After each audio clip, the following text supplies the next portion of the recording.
Nazir might at least have mentioned where in Northreach he'd be testing this recruit.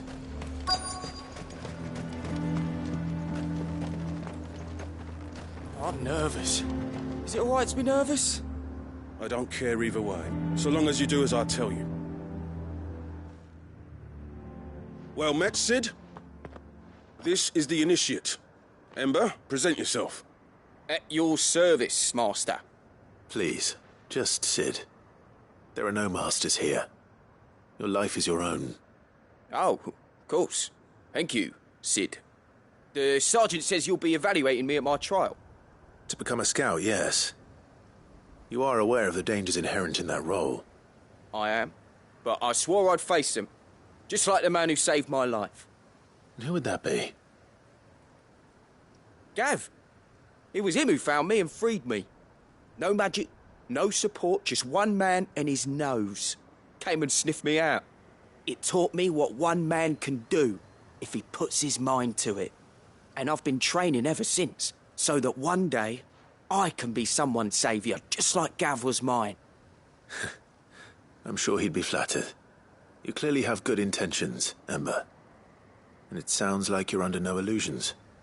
Stick to this path and you'll make a fine Cursebreaker. So, what? Have I passed?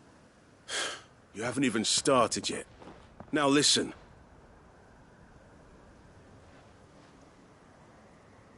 Not far from here is an Imperial lookout, Eastwatch. The guards there record all their sightings in a logbook. You are to find it and bring it here. And bring it here, right. Anything else? No. Sneaking into a heavily guarded Imperial outpost and stealing the logbook would be quite sufficient. You'll need to assess the situation, determine a point of entry, create a distraction and effect an escape, all without being discovered and thrown into an Imperial oubliette. Ember, Gav isn't our best scout because he can do everything. It's essential that you know your limits.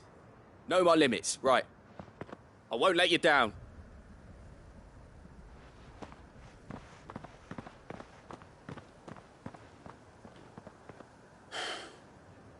It shouldn't be as dangerous as I made out. But keep a weather eye on him all the same, would you? On my way. All right, Ember. Impress me. Even now, the capital has moved. The Empire keeps the watchtowers overlooking royal meadows and the Sea of Grace manned. But only by a skeleton crew. It's a trial, not a death sentence.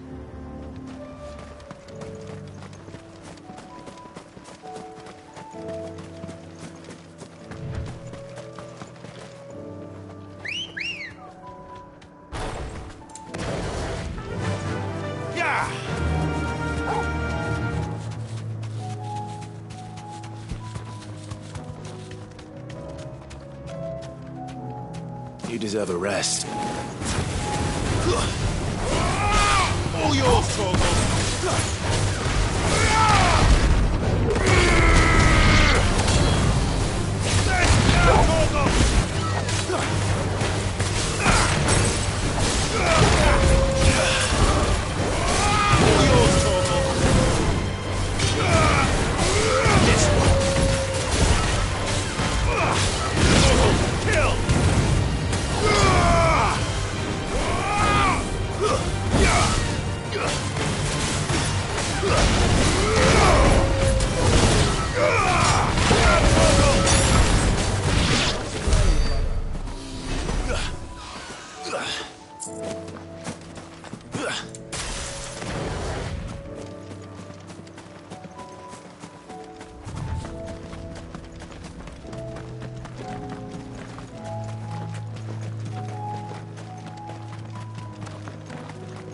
These are clean kills. Perhaps young Ember really is ready.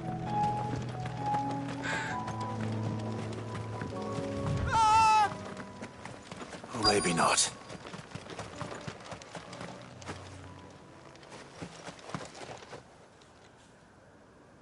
Damn it. Ember, draw your sword! I can't! Then run! If you want him, you'll have to go through me.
Nice try.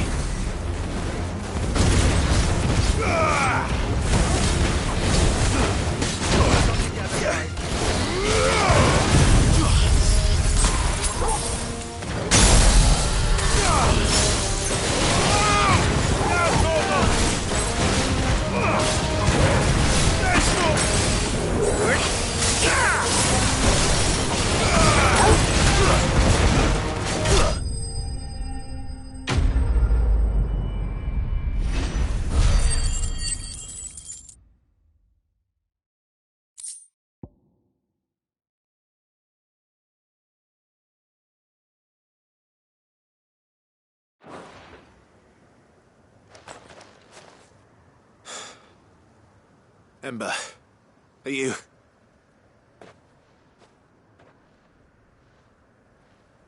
Gone. Of course. Scouts really are a rare breed. Back to Northreach it is then.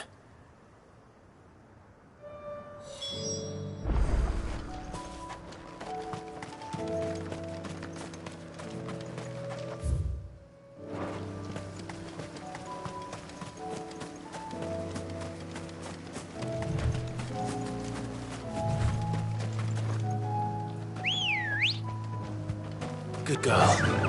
Faster!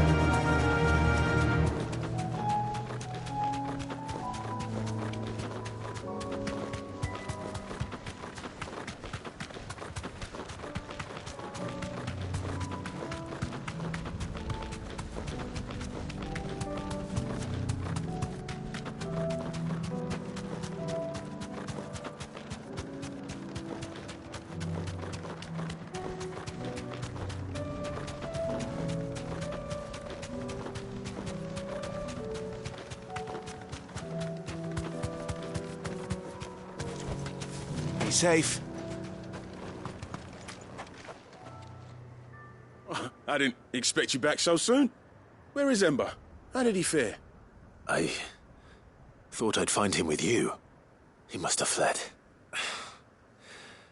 I followed him to Eastwatch, where I found him being set upon by a wild Avis. He was just standing there. Didn't even draw his sword. I had to step in and take care of things. But by the time I had, he was nowhere to be seen. I assumed he'd set off in your direction, but apparently not. Oh, I'm sorry, Sid. I knew the boy had a nervous streak, but he seemed like... The right man for the job? I believe this is the logbook you tasked me with retrieving. Eh? How did you... Don't you tell me you breached the tower while Sid was busy saving your skin. What? Wasn't that what you asked me to do? To bring the thing back without getting caught? He has you then, his heir. And he did it all on his own. But Sid, he did what he thought was best. And now I have to decide whether I agree. Of course. We'll await your evaluation back at the hideaway. Don't you leave my sight. Yes, Sergeant.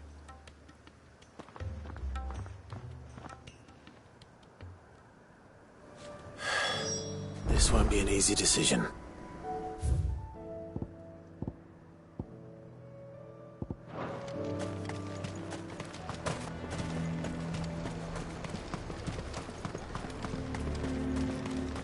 The garrison is threatening to pull their sentries from the markets if we don't cooperate.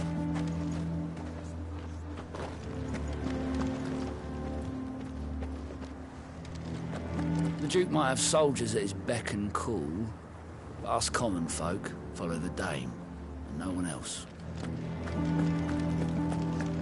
I would speak with this Duke about the demands he's made of me and my fellow traders. Yeah? And why would he want to speak with you? Now, piss off!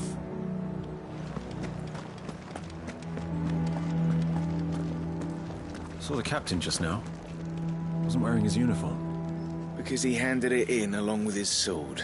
Said he'd find a better way to protect the town.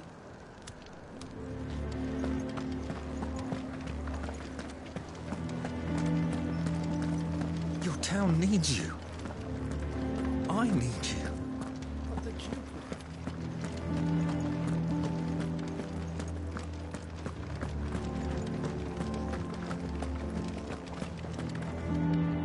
Do you have a moment, Clive?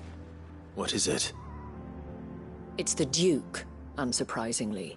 His Eminence has assumed full control of the garrison and put every able-bodied man to work on the fortifications. The town was left all but unguarded, so Philippe was compelled to form a citizens' watch to fill the void. And though my dear boys have been characteristically willing to assist him in this, they want for bodies. So I was wondering if you would lend them your strength, that the people of Northreach might sleep easier, if only for a few nights. Of course. Whatever you need. Thank you, Clive. What would I do without you? Philippe told me he had men stationed at... Where can I find the mistress of this establishment? Here, my lady. To whom do I have the pleasure of speaking? My name is Sabine, and it is my displeasure to be the daughter of the Duke of Oriflamme, who I understand is causing you and your town no small amount of trouble. I wish to speak to you about what might be done. Very well. Let us speak. I trust you'll forgive me, Clive. Absolutely. Our conversation can wait. Please, proceed. As you know, my father is a most overbearing and supercilious man, and I join you in objecting to his every action. Indeed, I owe you my thanks for continuing to argue against his reckless plans. Yet I fear he is not one to be swayed by reason.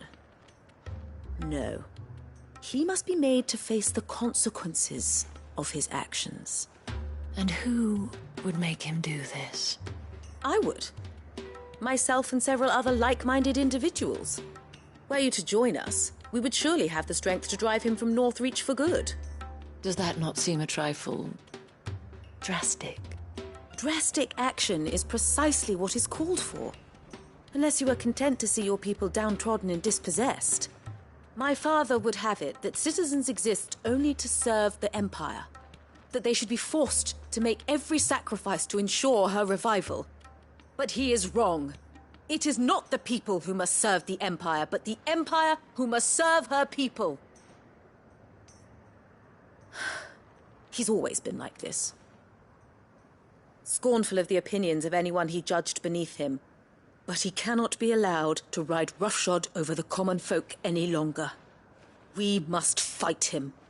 By all possible means. Fight him? No. My purpose is to quell the tension in Northreach, not to stoke it. Respectfully, my lady. Our only chance of saving this town depends upon every one of us uniting against our common enemy. Your father and his followers included. While I understand your frustrations, I cling to the hope that he may yet be won round. False hope, I assure you. But I see that your mind is made up. I shall bother you no longer. If you will extend me the same courtesy, I bid you good day. She certainly has spirit. Indeed.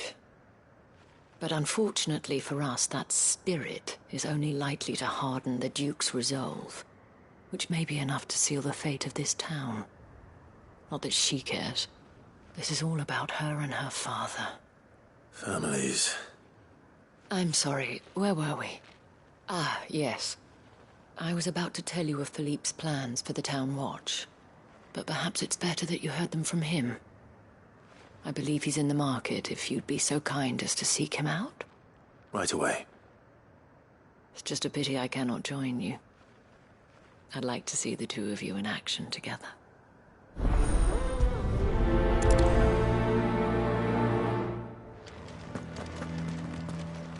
The task of organizing the town watch has been taking up a great deal of Philippe's time of late, and the rest he spends guarding the main gate to the markets. You'll find him there, most likely.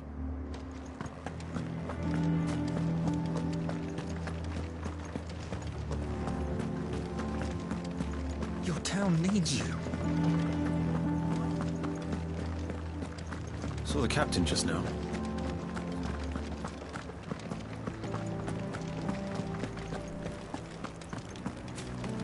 The way things are going at the garrison, it'll be up to us to...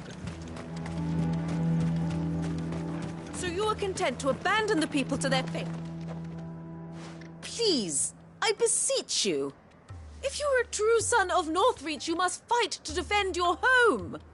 That's exactly what I am doing, milady. Or trying to, at least.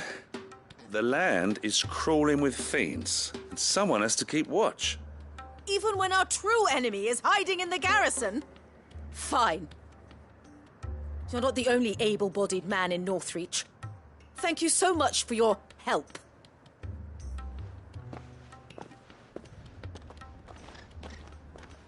She cornered you too, then? Could hardly get a word in edgeways. Like father, like daughter, eh? She made an uninvited appearance at the Vale earlier, hoping to convince the Dame to join her in fomenting rebellion. I bet that went well. Her ladyship seems to have a way with people. Anyway, what brings you here? Our mutual friend thought you might welcome some help. Oh, she did she? Right as always. In fact, you're just the man. We've had some reports, you see. Sightings of, you know what. They're back. Seems that way. All over, too. We haven't been able to confirm anything yet, but if you're willing, you could go and see what's what. Right. Where should I look? You know Grieger's Weep? One of the sightings places them somewhere on its shores. I'm on my way. Thank you, Clive. I'll look into one of the other sightings. Let's rendezvous back here later.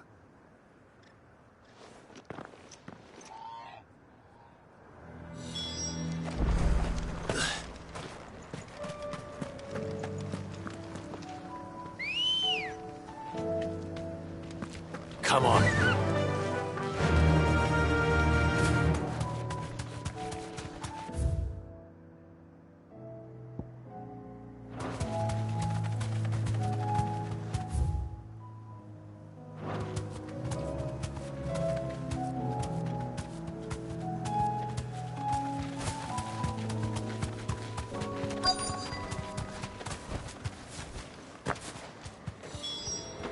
Damn it. The reports were true. I need to stop them before they get to the town. And another!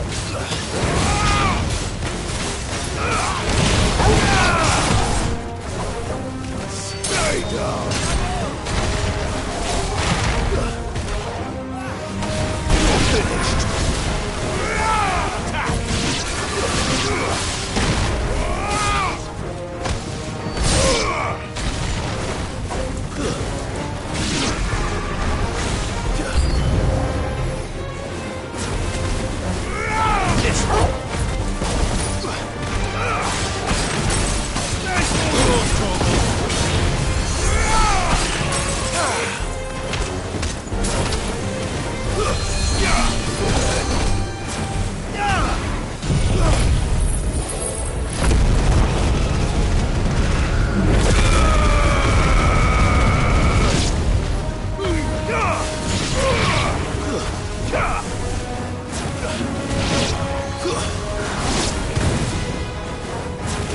Farewell.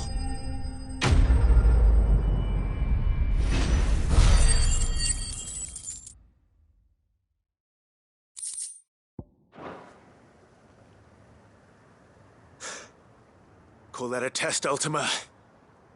Clive, it's me. Are you all right? I am.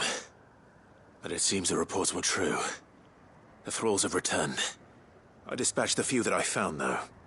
Well, there's something, I suppose. But what were they doing south of town? They all came from the north last time. We might be able to fend off an attack from one side or the other, but from both? Do you have eyes in the north? Some. I should probably go and have a look, though, just to be sure. You head back to Northreach. I want you there just in case war breaks out while I'm away. What do you mean? Her ladyship's been busy working her magic on the townspeople. Stirring up ill feeling towards her father. She'll have her marching on the barracks if we're not careful. What? This is exactly what the Dame was afraid of. I'll do what I can to calm things down. Be careful out there, all right? Don't worry, I'm not like you. One sniff of those things and I'm running back to town screaming blue murder.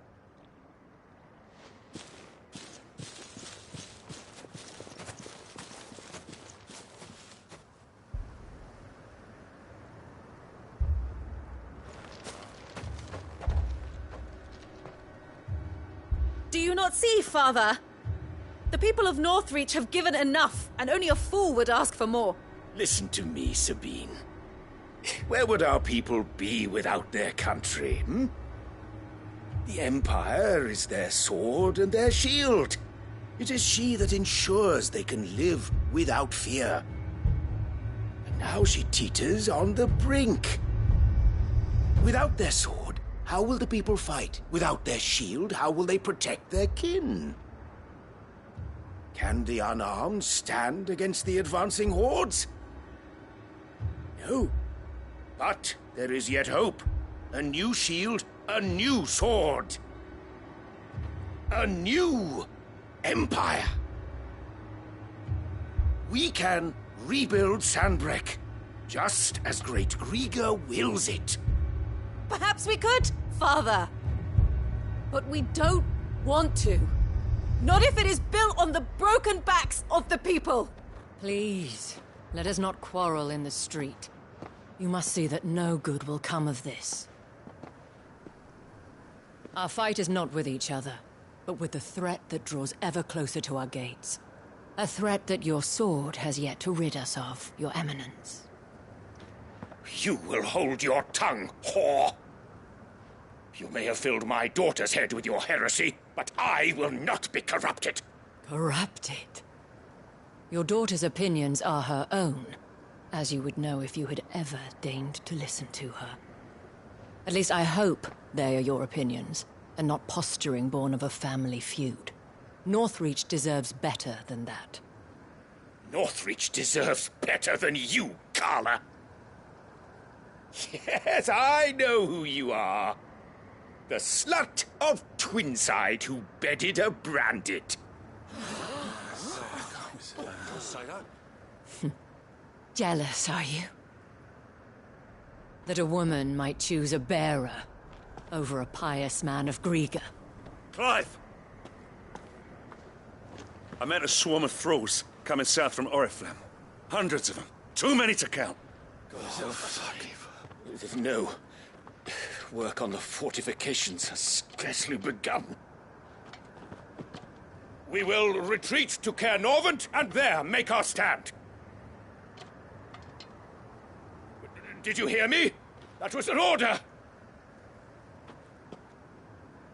While this is but a heartfelt plea, let us make our stand here and protect our homes. Protect those that we love. Together, for Northreach!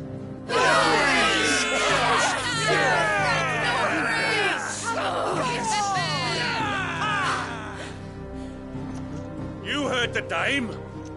What are we waiting for? Pikemen to the gates. Archers to the roofs. Quickly, come on!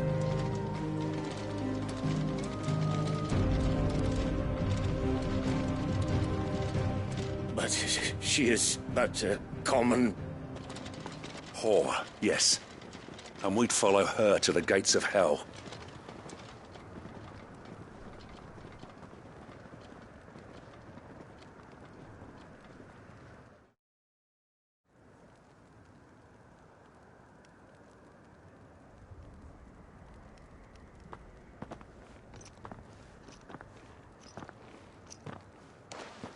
The men have their orders, and they look like following them.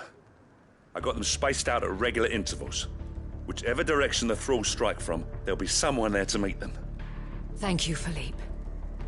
Rest assured the people will play their part. The herbalist has donated her stock of medicines to me. Should any of your men be injured, take them to the Vale. We'll see to them there. Thank you, milady. I will. I'll play my part too. You still want for numbers. Unlike the enemy. I only hope I can go some way to evening the odds. Philippe, can I leave the south in your hands? I doubt the thralls by the lake were the last of their number. Of course. I'll lead a party down that way so we don't get taken by surprise. What about you? I'll make my way up the road to Oriflamme. I fought a few of these things. And while I can't promise to hold them all back, I should be able to thin the herd. All right.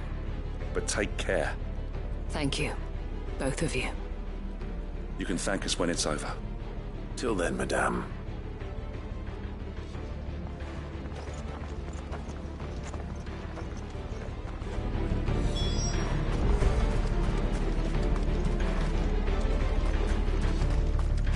Merciful creature, wherefore would you forsake me? Father.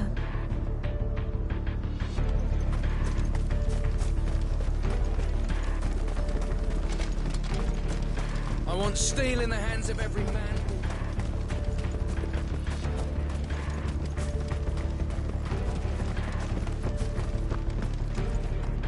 If any get by, you can trust we'll be here to meet them head on.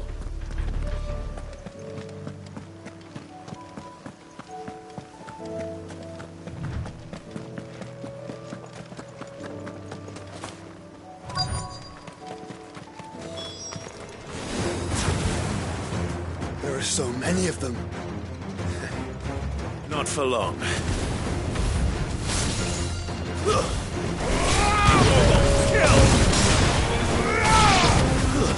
Stay down! Sick 'em! Stay small!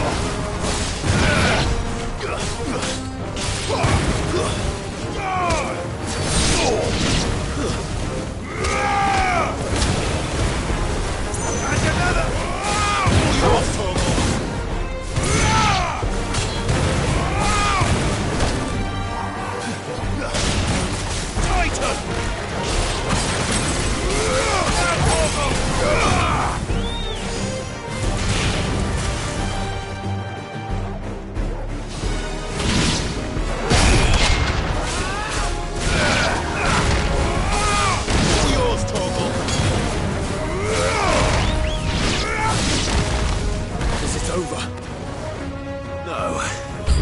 It's only just begun. There's more!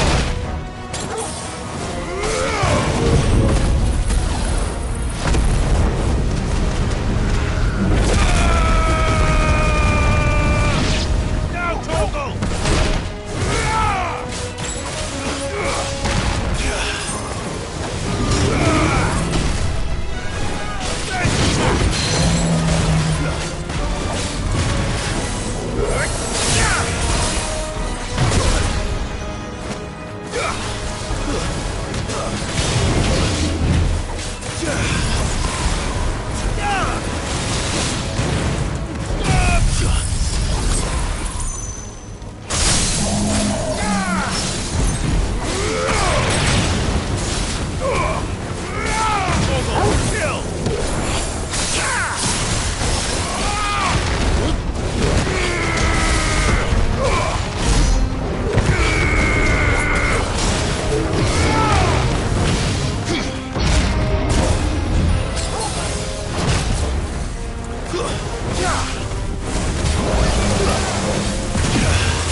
That looks to be the last of them. I wonder how the others fared. Better hurry back to town. Come on, Torgal.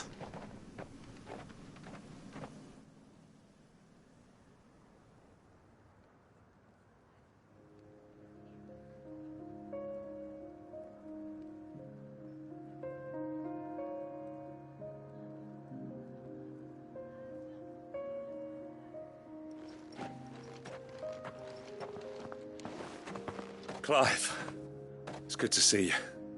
And you. The road to Oriflamme is clear. How did you and your men fare? Well, we ended up fighting for our lives down by the lake. Took a few nicks, but nothing the girls at the Vale can't put right. Glad to hear it. Well, it seems we've survived. For the time being, at least. I thank you both for answering the call.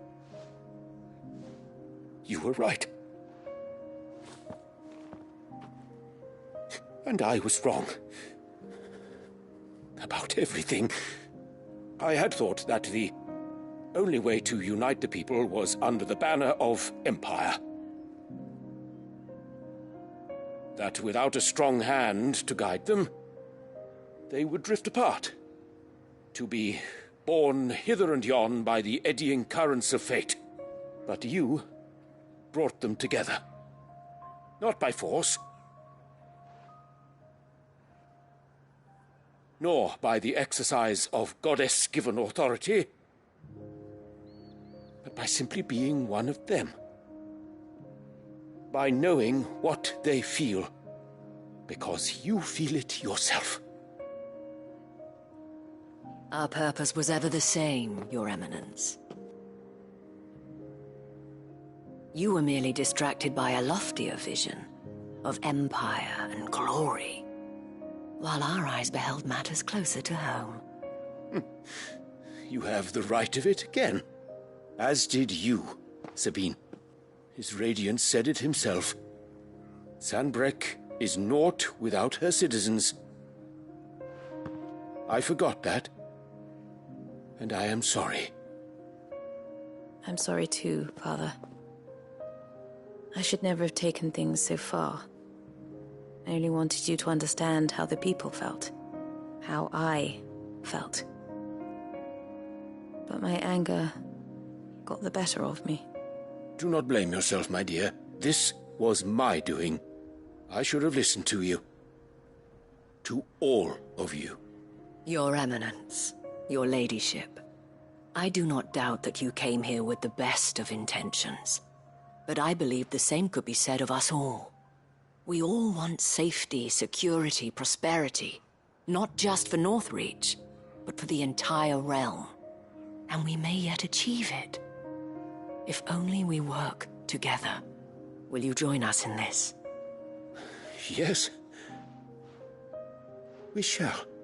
Thank you, Your Eminence. Now that that is settled, I must go and see to the wounded. The Vale's doors are always open to any soldier in need of relief. And today there are more than ever before.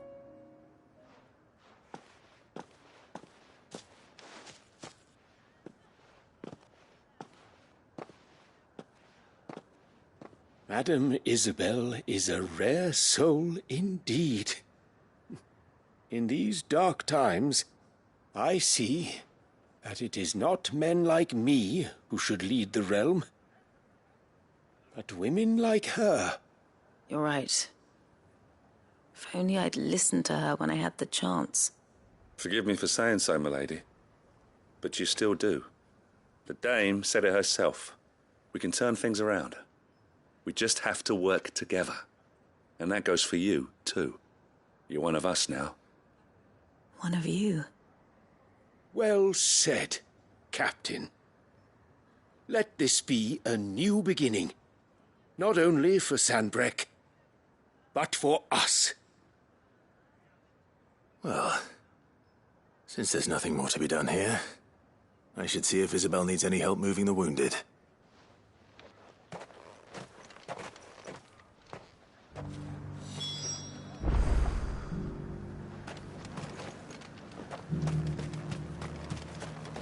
You too are a friend of Madame Isabel's, are you not? A sellsword won over to the cause by her brave example. Remarkable. I only wanted what was best for Northreach, for Sanbreque, and I still do. But this time, I will go about things the right way, in concert with others, rather than in spite of them.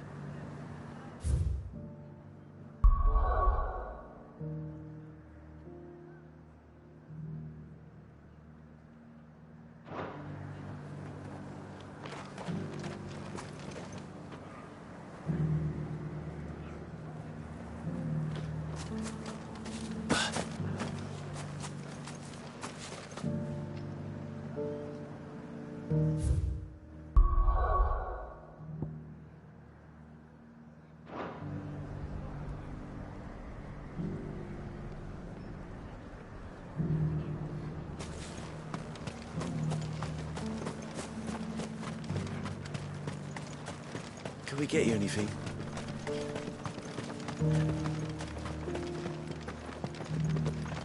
There's no need to worry any longer. I saw several soldiers being carried to the Vale.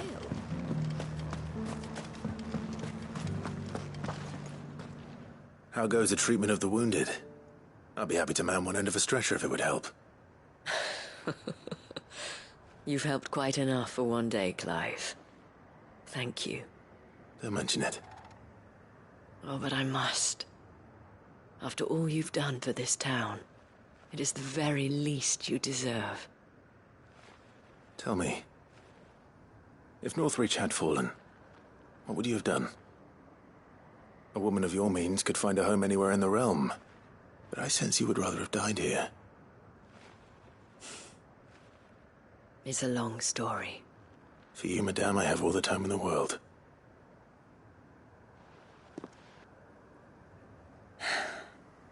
Very well.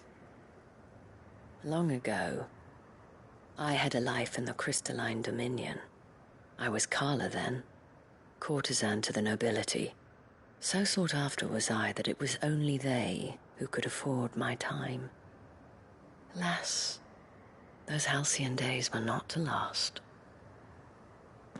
For naive as I was, I fell in love with a bearer. He was my master's guard, the gentlest man I have ever known. After they discovered us together, he was whipped bloody and forbidden from ever looking at me again. And so we fled. Not that we had anywhere to flee to. We wandered, aimless and starving, half dreading, half praying that the next day would be our last. Until we found ourselves here, in Northreach. It was the Vale that took us in, that fed us, clothed us, and healed our hurts. Those that could be healed, at least. My love was already too far gone. He passed away. He did. Not long after we arrived. But at least we were able to share a few moments of peace before the end. It was the greatest gift I have ever received. But the generosity of this town and her people did not end there. The men and women of the Vale supported me through my grief. Shared in it, though I was still a stranger to them. They treated me like a sister. And so I swore that I would always do the same. That I would return the kindness that Northreach showed me. That I would repay my debt to the Vale.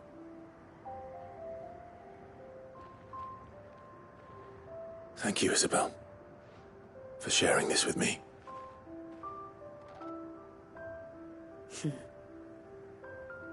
You're a lot like him, you know.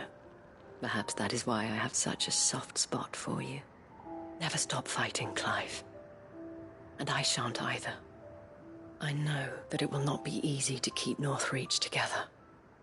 But our efforts will be rewarded. Just look at us now.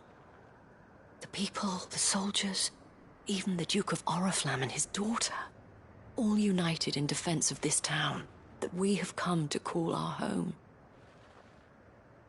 And what of you? Can we count on your support too? Always.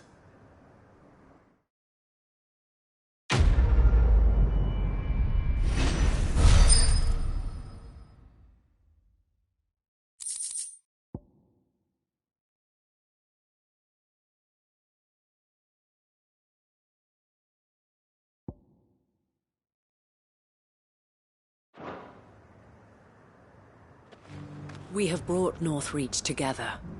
Now the fight begins to keep her together. For if this town is to survive, we must all play our part. Including you, Clive.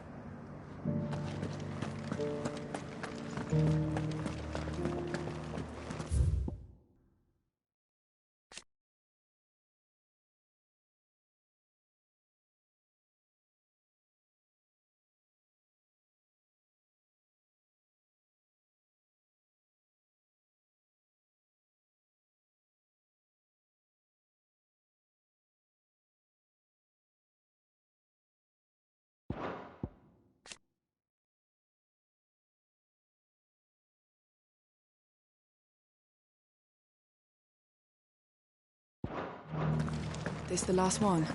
Just a little further.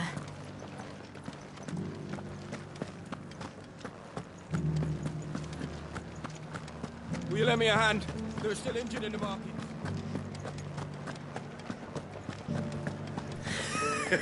You held your own out.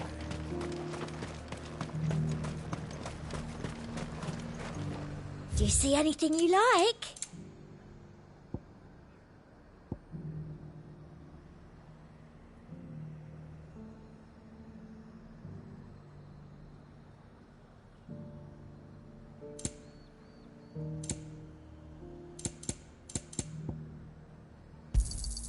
You've a keen eye.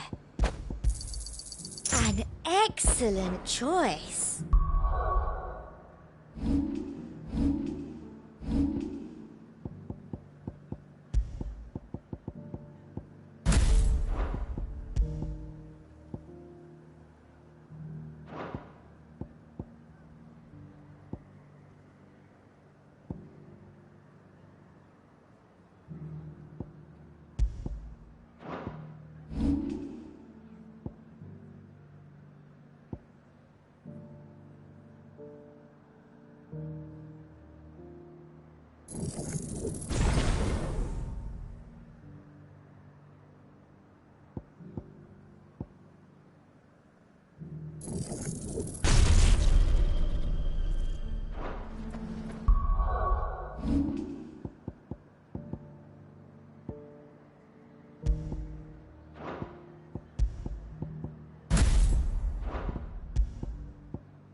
Well met.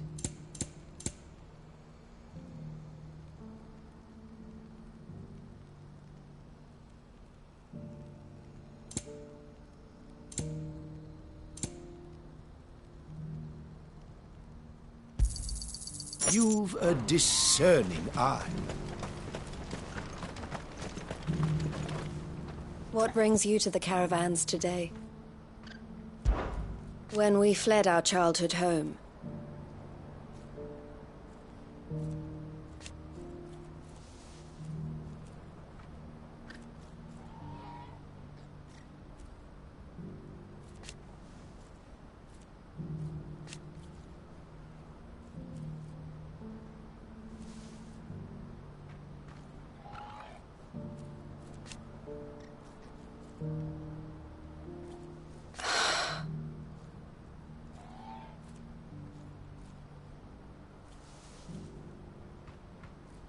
I loved him.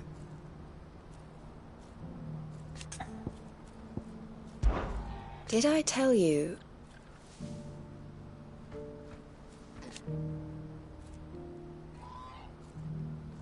That was what he wanted.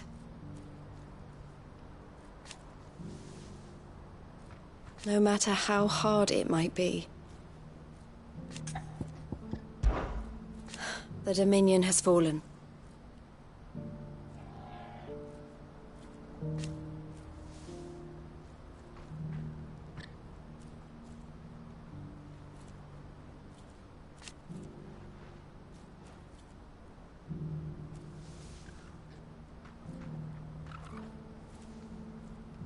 The Crimson Caravans must set an example.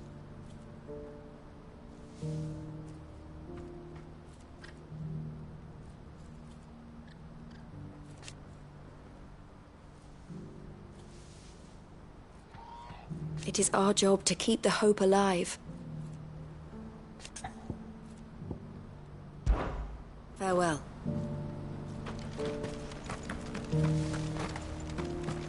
I've never seen Michelle cry before. Is Theo really gone then? He's never coming back. That's true, and we have to look after Miss Elle, just like Theo looked after us.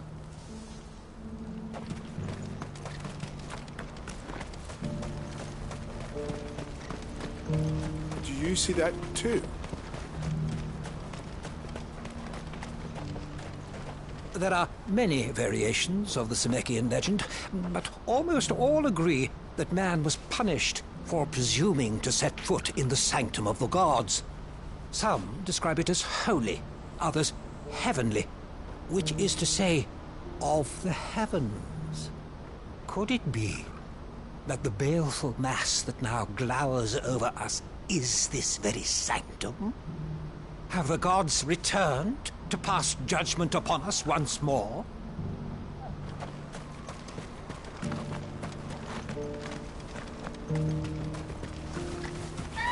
It's not real.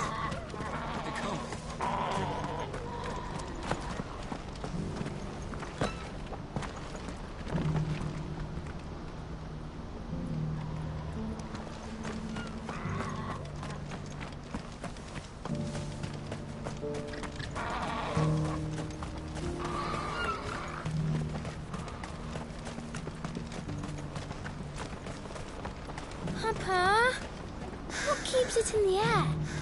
Why doesn't it fall? What is it? Don't ask me. Oh, please. Just make it stop. Make it stop. I'm scared. It's all right. Nothing good's gonna come of this, I'm telling you. Just looking at it's enough to send a shiver down the spine.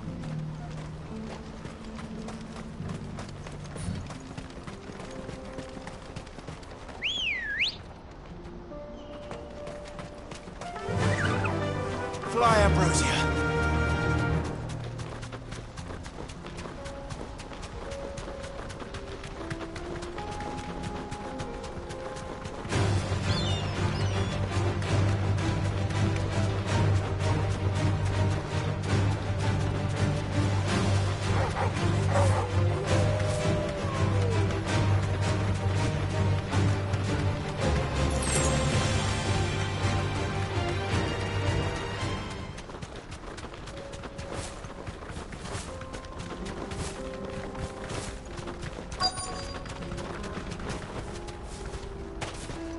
Can't be Rutherford, can it?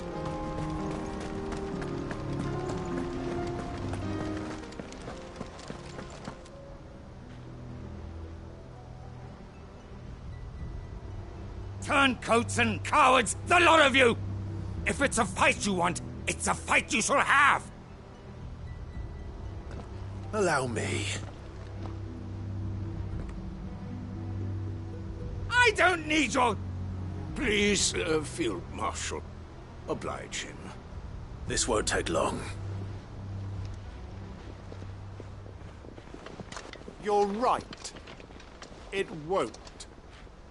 Men, finish him.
A little longer than I'd have liked.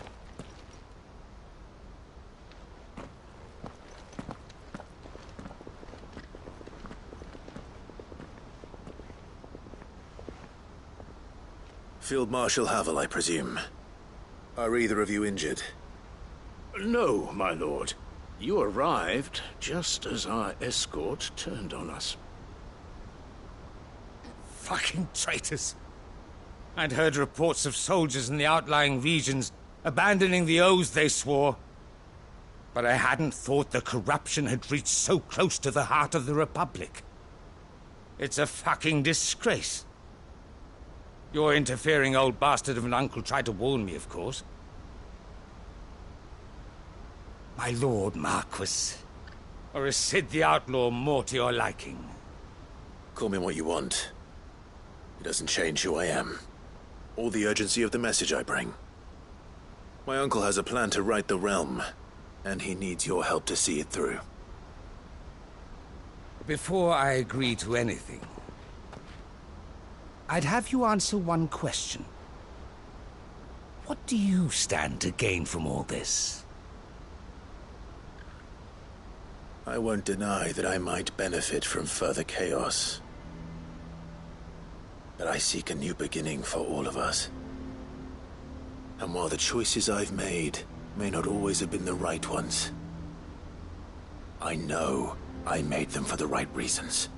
For so long, so many of us have been told how we could live, how we could die, when it should have been our decision all along. Now we have a chance to put things right. But in order to take it, we must stand together. Even if it be beside those with whom we don't see eye to eye.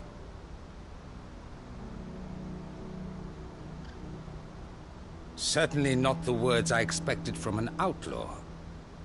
But perhaps your uncle was right. You are no ordinary outlaw. I'll never hear the end of this. All right. I'll start by ordering my most trusted guard to bring the Dhalmekian fringes under control. Next, I'll make contact with my counterparts in the Imperial Army and see if I can't convince them to try and restore order in their own territory. Thank you, Field Marshal. But they are not the only ones we will need to convince. What do you mean? I don't doubt that I can bully some sense into a few generals. But those they answer to require a different kind of persuasion. And when it comes to honeyed words, well, we will need an envoy.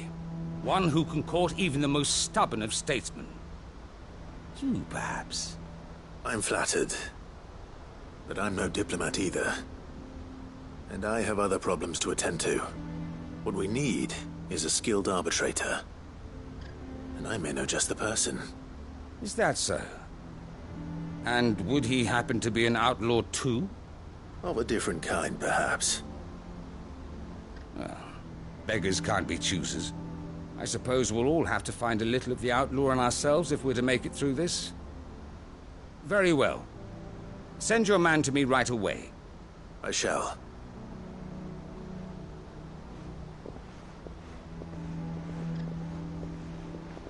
My Lord Marquis. Your Lord Uncle bade me escort the Field Marshal to his manor in Port Isolde. And I will see that my associate joins you there. Very good, my lord.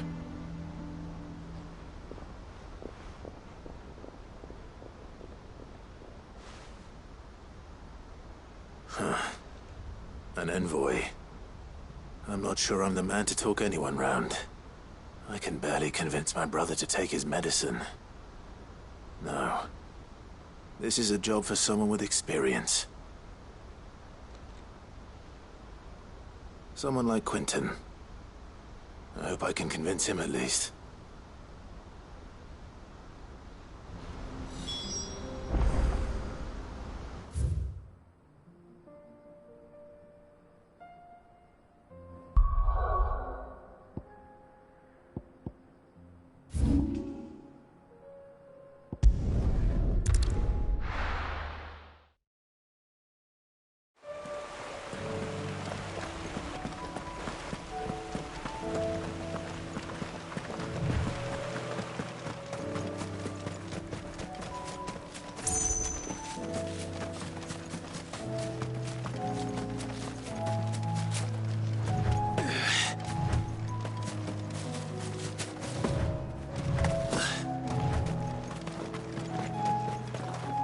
I made sure our fallen comrades were laid to rest.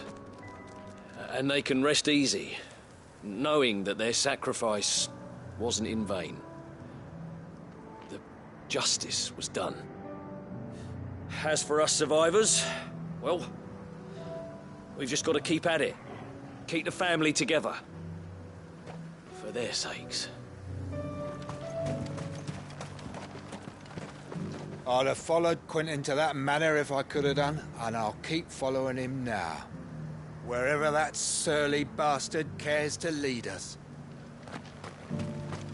Quentin's gonna build us new Lost Wing, and I'm gonna help.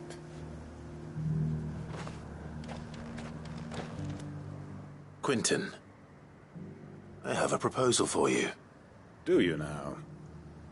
Something tells me you'll be asking more of me than a cask of Gotand gold. Go on, then. Propose.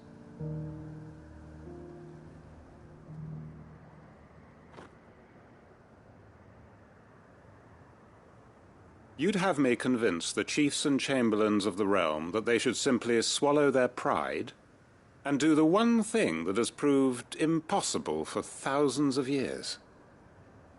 Was there anything else? Perhaps I can fetch you a meat pie as well. I know it's a lot to ask, but I can think of none better suited to the role.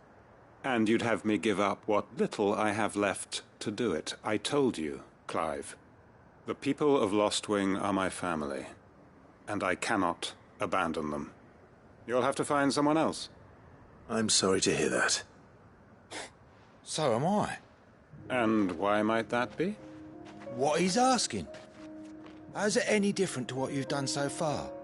They want you to speak for those who can't speak for themselves. That's what you do best. If it's the vineyard you're worried about, we'll see that the grapes are picked and the tons filled. You know we will. It's not that. Then what is it? You said yourself we're family. Don't you trust us? You know that's not what I'm... Then what are you saying? That only we are worth saving? Why turn your back on everyone else? You convinced us we could build new lives for ourselves, and if you can do that, who's to say you couldn't convince the entire realm? A stirring argument. I fear that any rejoinder I make might fall somewhat flat by comparison. So you'll join us? Where do you need me? Field Marshal Havel will want to speak with you in person. He's currently in Port Isolde. I can arrange for a party of Cursebreakers to accompany you there. That would be very much appreciated. I hear the roads are far from safe these days. Hopefully not for long. My uncle will want to know that his plan is taking shape. Any statesmen we speak with are liable to resist our entreaties if they feel that what little power remains to them is at stake. They must be dealt with skillfully.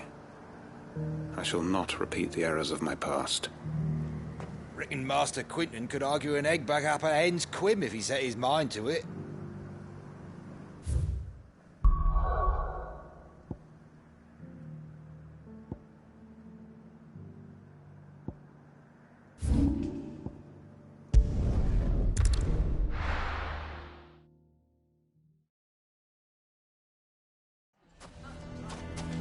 Why the hell would Victor take the bearers? Right. For a share in Lubor's ill-gotten good. Why didn't he tell us? I'm going to go with him.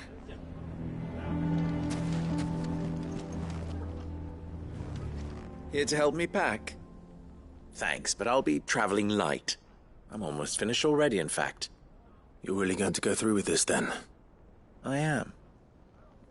But before I go, there is one small issue I'd like your assistance with. Well, two, in fact.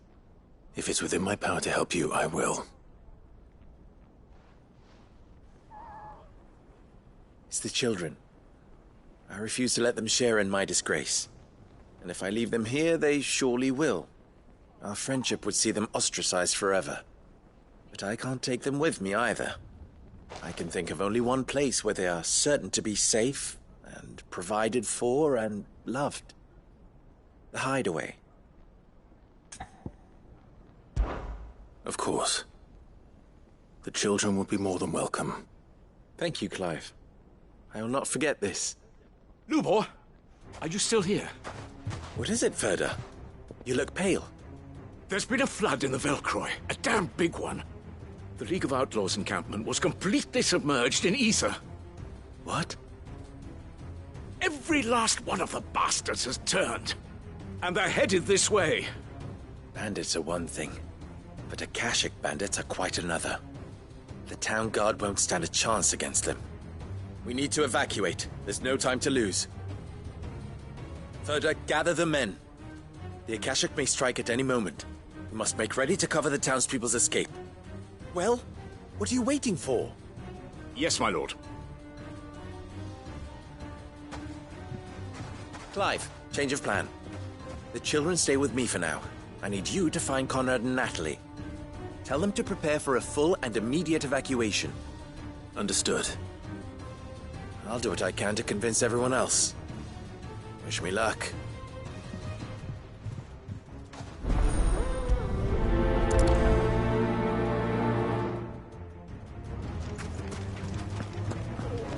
You have to listen to me. They're coming. You need to evacuate. Know your place, bearer. Why do they always have to make such a fuss outside? What's the commotion? That snake spitting his lies again by the sound of it.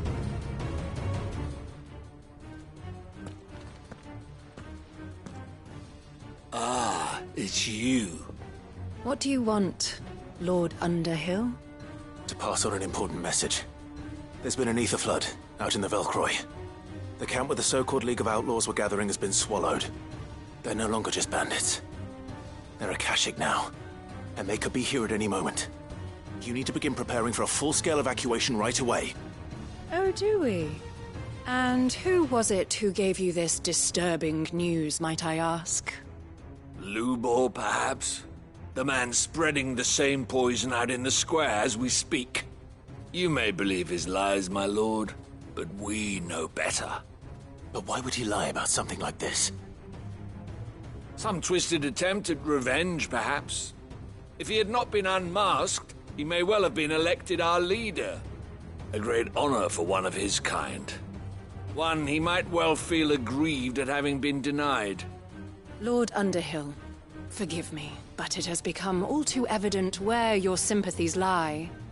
Lubor cannot be trusted, and neither, therefore, can you. You may not trust me, but for the sake of your people, ask yourselves if there is any chance that this is true. There isn't. You can be certain of that. Now be off with you. You're making a mistake. Come, Clive. If our words will not move them, then we must find another way to help save the town. You're right. Let's speak to Lord Ferda.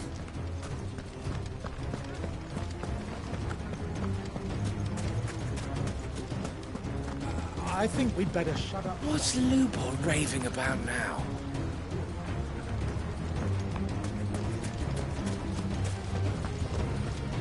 What commotion is this, I asked myself. A sudden stampede of customers towards my humble stall? No, it was a stampede of customers away from Lubor's.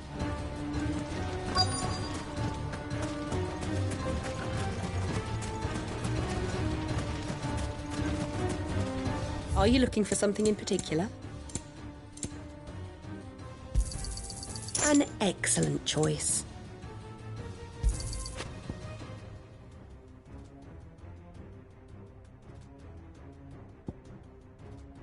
Go with Gilbert. Lord Ferda. Sid, what's wrong? I went to warn Conrad and Natalie about the Akashic, but they wouldn't listen. They've convinced themselves that nothing Lubor says can be trusted. The bloody fools. Which means the town guard can't be counted on for support. But I can.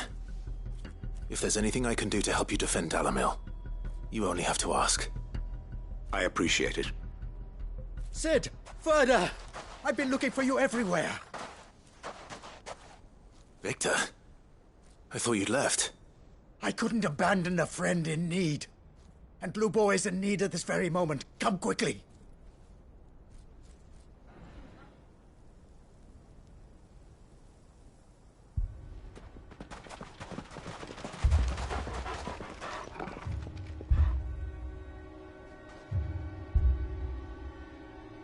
You have to believe me! The Akashic are coming!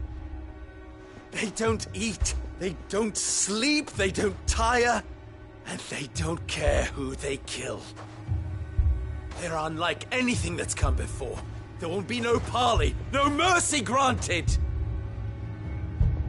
We may have saved the town once, but this is different. I do not ask that you forgive me, but please believe me. If you do not run, you will die. You will all fucking die!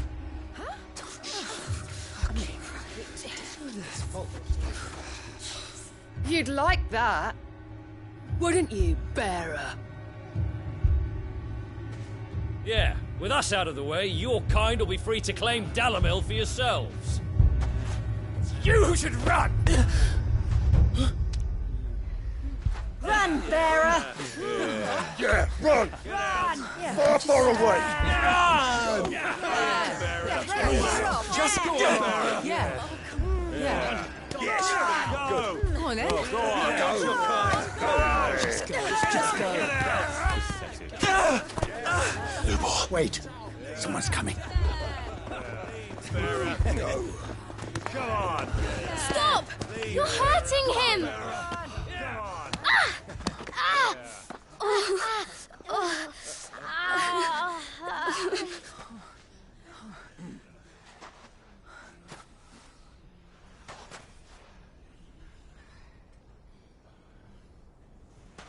What did Lubor ever do to you? He solves all your stupid problems, and he keeps all of you safe. You know there's nothing he wouldn't do for this town. Who was it who made that cleaver you use every day, Conrad?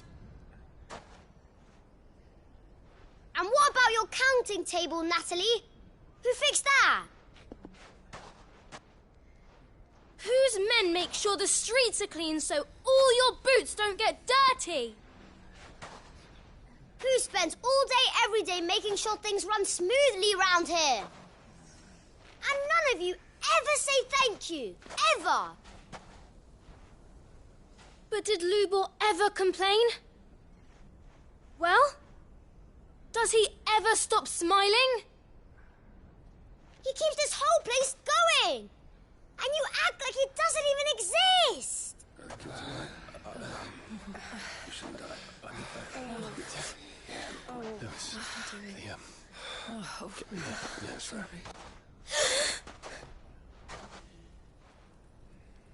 Lubor, we've heard enough. Wait! We will not run. The town guard will not abandon the very place it is sworn to protect. And I will not give up for lost the stores that we labored so hard to fill.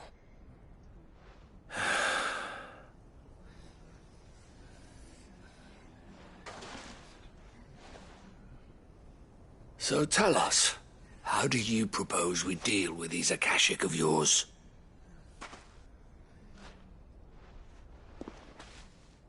We won't run, but we will fight. All right, then.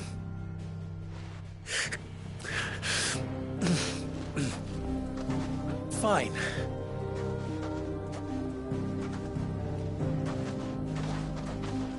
Gather round if you don't want to die.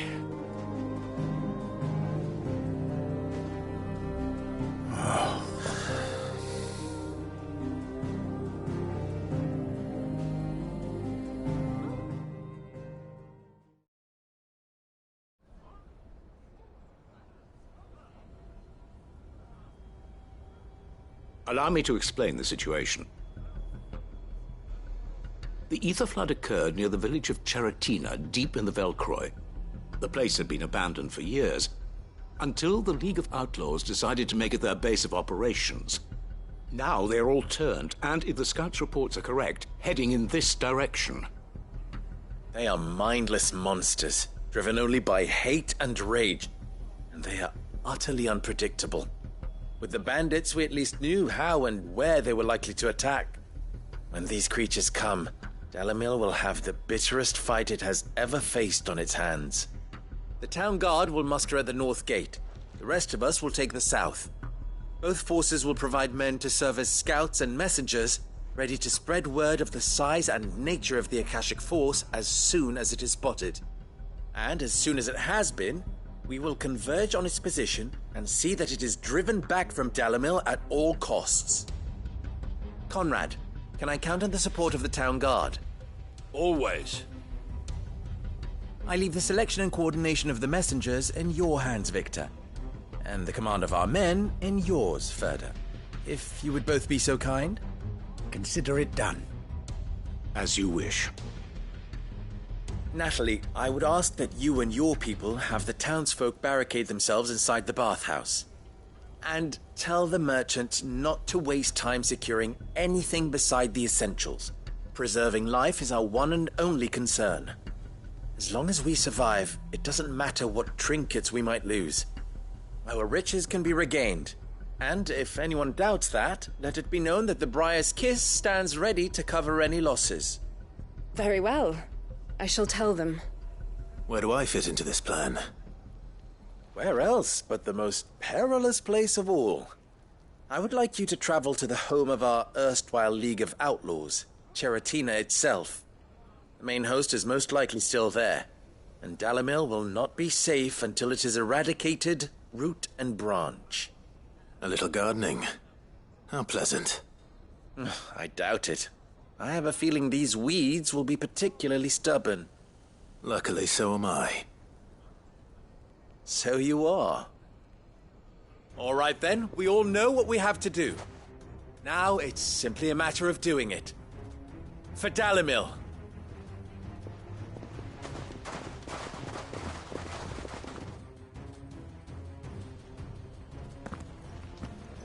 Looks like everyone's ready. I'd better not keep them waiting.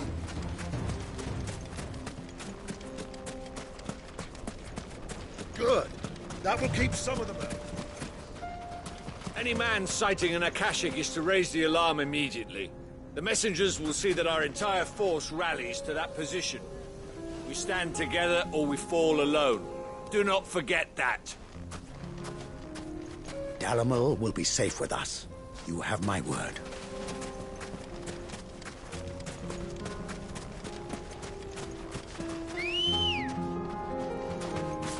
Good girl. Fly, Ambrosia.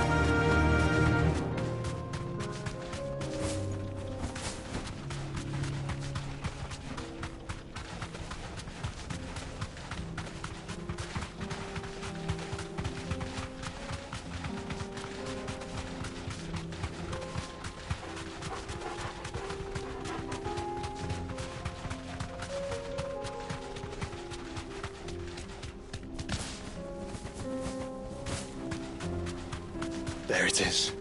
The flood. But what's waiting for us inside?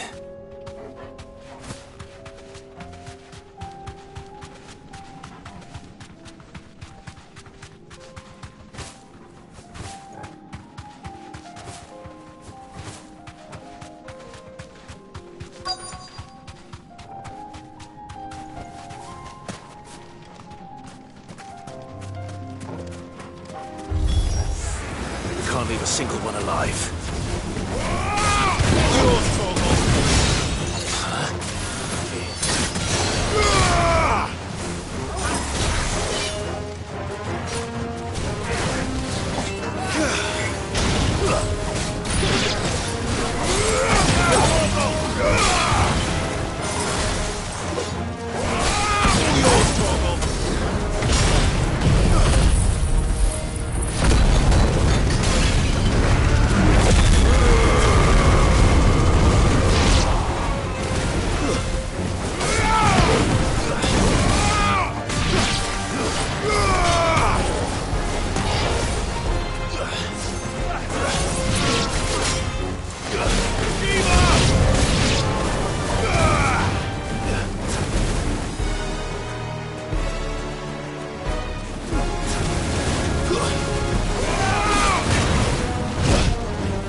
The League is disbanded. I should get back to Dalimil and see how the others fared.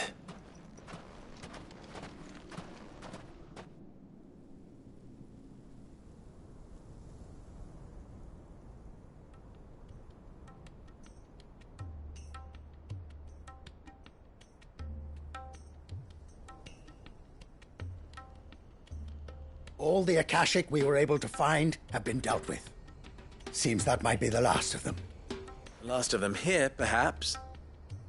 Lubor, Sir Clive has returned. Clive! What news from Charatina?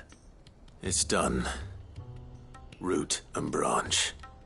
I knew you wouldn't let me down. Thank you, my lord. Friends, the Horde has been driven back. The Akashic have been defeated. And we need not fear the arrival of any more, thanks to Clive. Victory is ours. We bloody did it! We saved Dalimil. Lubor, allow me to apologize.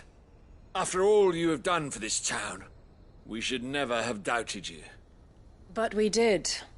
And for that we are truly sorry. We only hope that you can forgive us. We need you, Lubor. Dalimil needs you.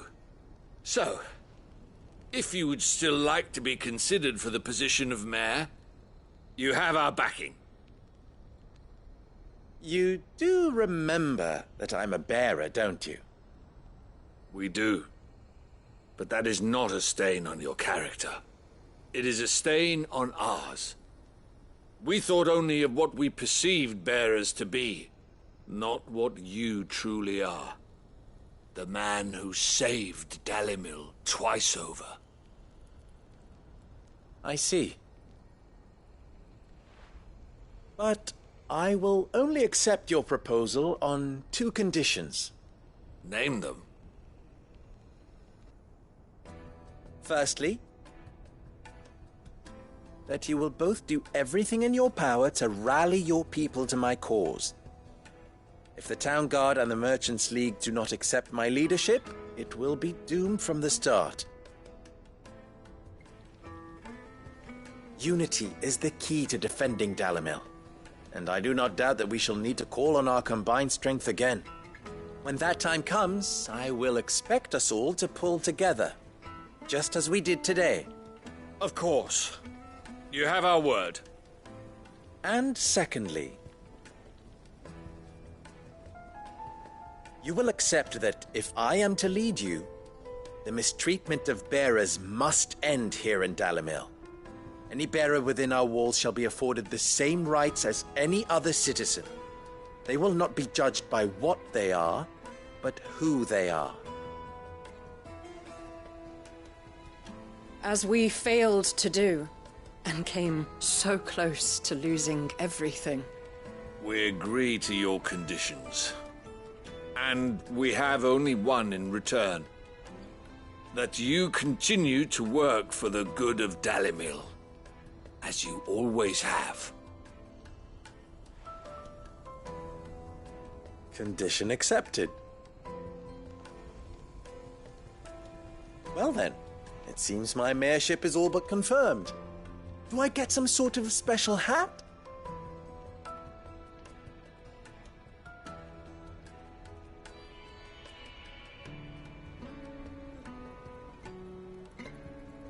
How fickle fate can be. Not so long ago, I had resigned myself to leaving Dalimil in disgrace. And now, I find myself her leader. Here. For everything.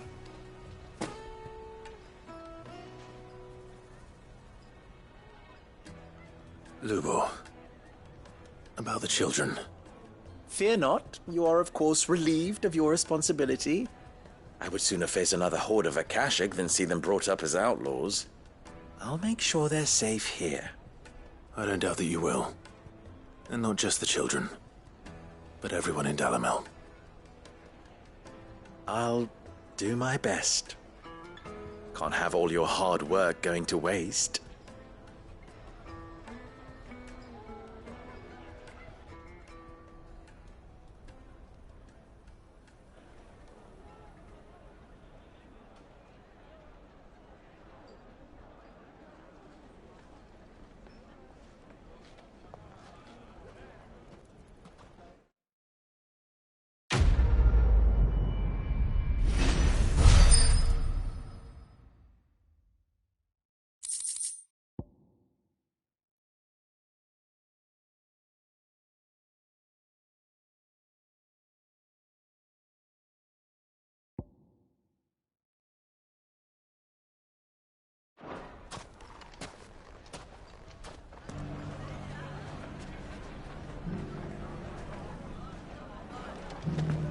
I shall devote my every effort to creating a haven for man and bearer both.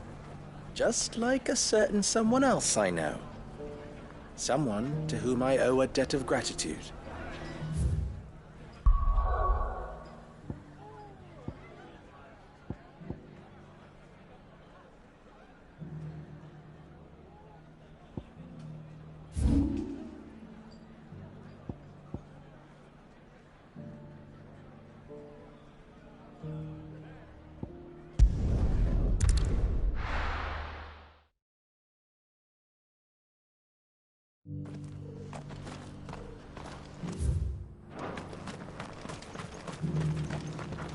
Are you buying or selling?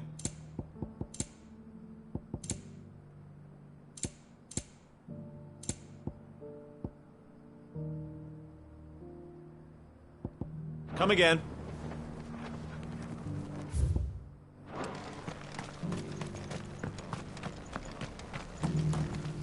The bearer of the burning quill is within, my lord. Prithee enter.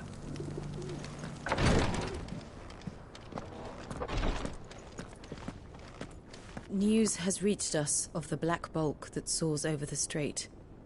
Lord Cyril has ordered our survey teams to investigate it forthwith. It would seem that your battle is coming to a head, my lord. I pray that you and your brother will emerge victorious.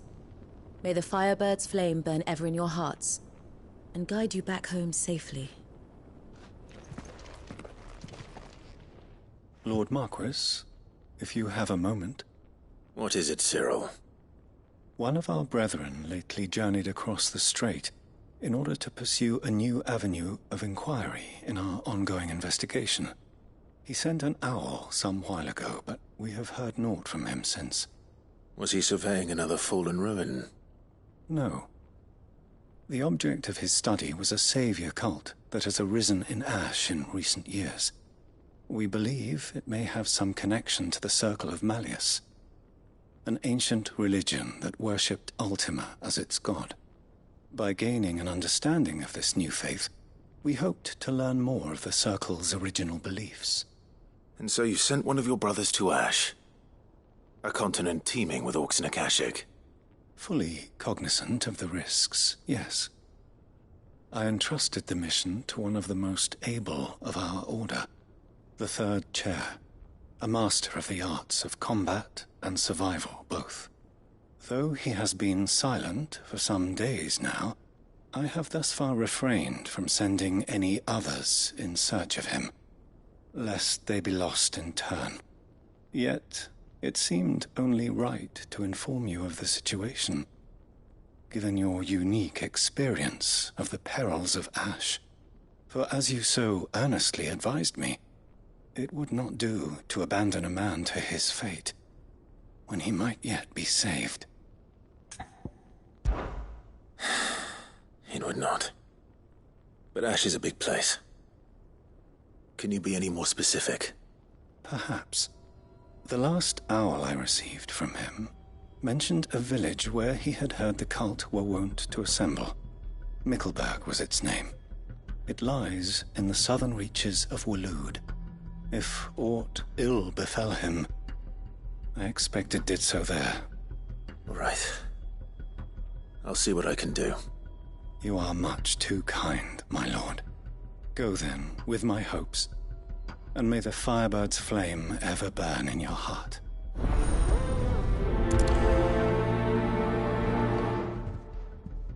When last I heard from him, the Third Chair was bound for Mickleburg. If you mean to seek him out, my lord, I can think of no better place to start.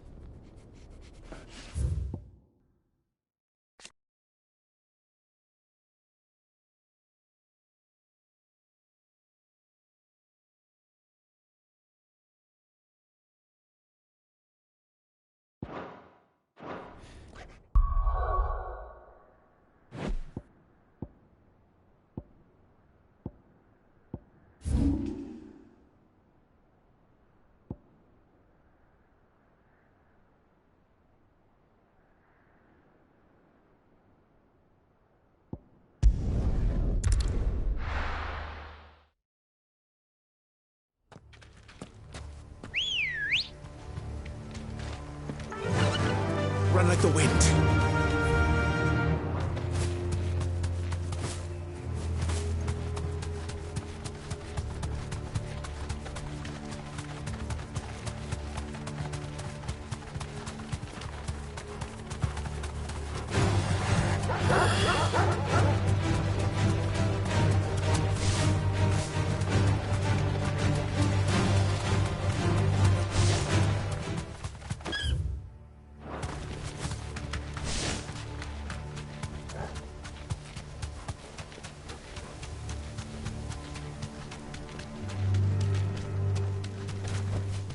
No need to ride from here.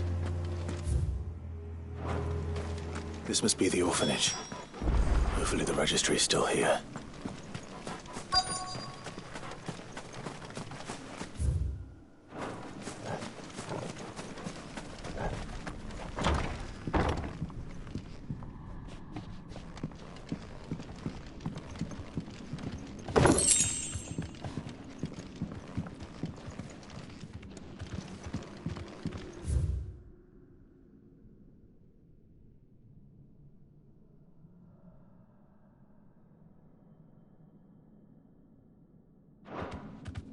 Conditioning.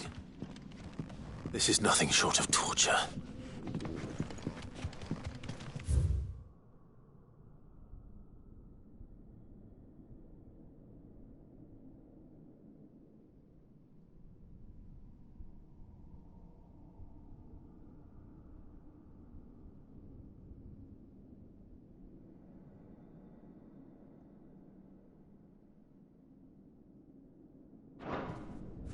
Disposed of. Herman wasn't exaggerating. It's a wonder he survived this place. I need to find that registry.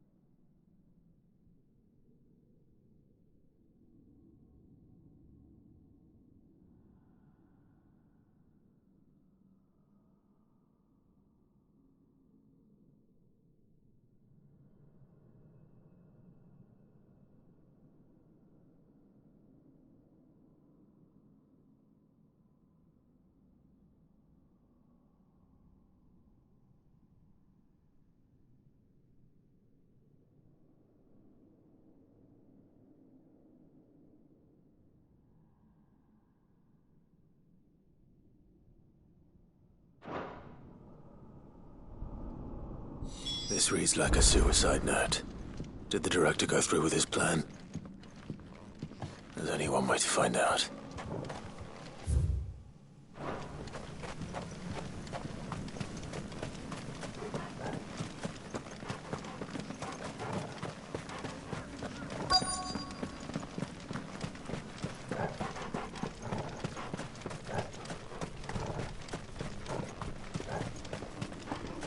Forked white tree. This must be the place.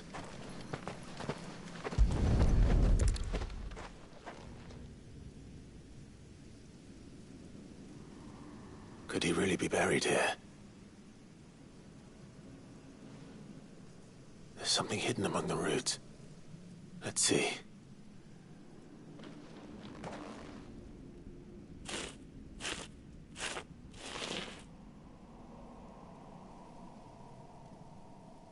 This must be the registry.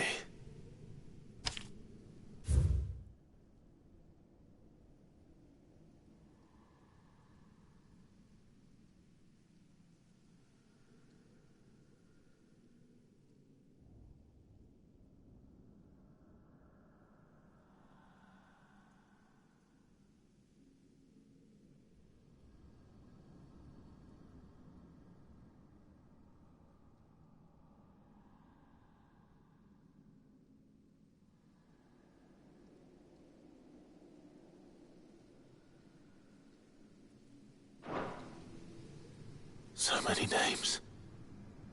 This place was a slaughterhouse. Where is the architect of all this misery?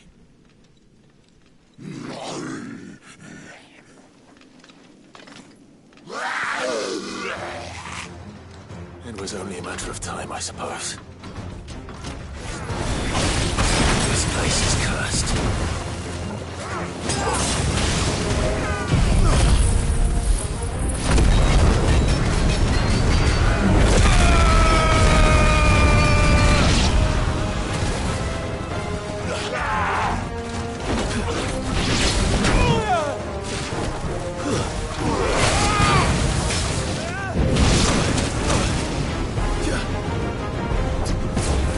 Too slow.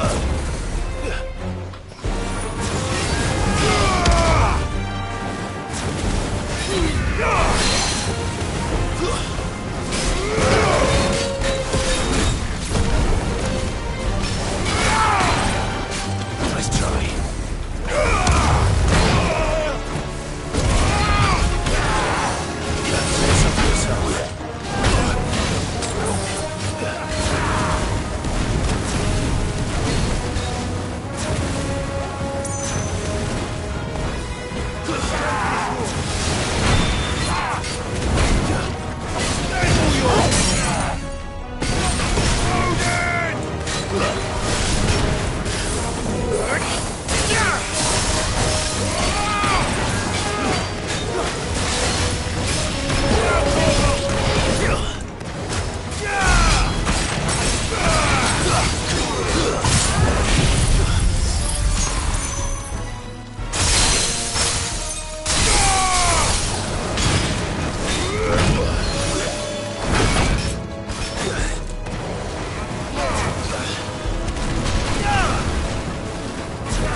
I'm done here.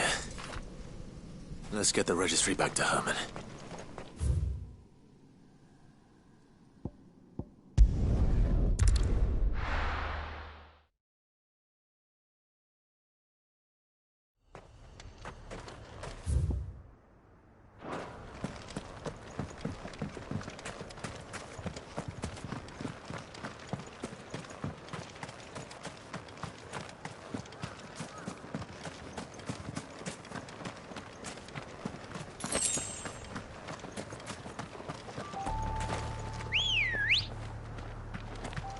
Good girl. Fly, Ambrosia.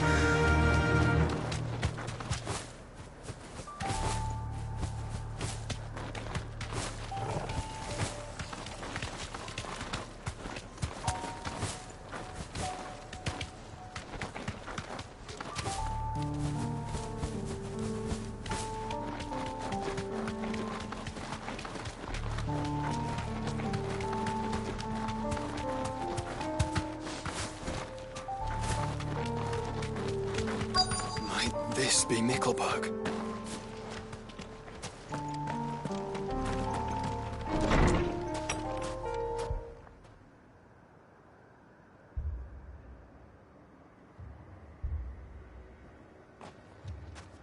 These people aren't turned.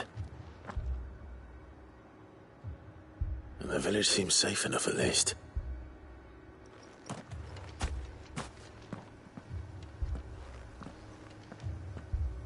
What is going on here? Ah. Did you, too, heed the call? Heed the call? No, I came here looking for someone. To be honest, I wasn't sure I'd find him here. Let alone all of you. Is that so? What are you doing here? Is this where you live? It is my home. The others, they heeded the call. You keep saying that. What do you mean? They came here to perform the rite, just as King Barnabas instructed. This village is their altar, where they shall cast their souls upon the gentle waters and give themselves to the Lord. Give themselves? Oh, Lord, cleanse us of our sins. Let us be reborn in your loving arms. Free us from the torment of this mortal realm. They want to be saved. Forgive me, but did another foreigner like me come here? He was probably wearing a cowl. You mean the traveler from Storm? Yes.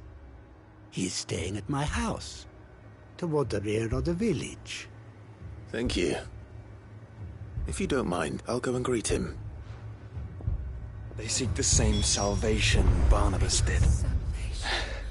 At least the third chair still lives. Let's go and find him. Your friend with the cowl has been staying with me. Please, make yourself at home too, traveler.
Excuse me.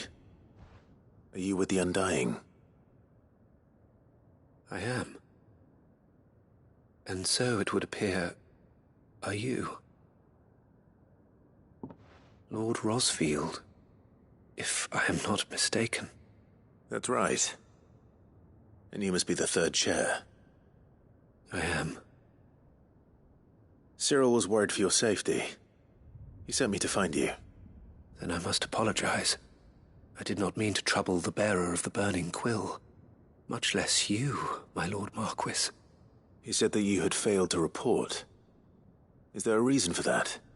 I came here to study the followers of this new faith. But the more I learned of them, the more my own faith began to falter. You have seen them at their prayers, have you not? They devote themselves to the veneration of their Lord with a fervor I have never seen before.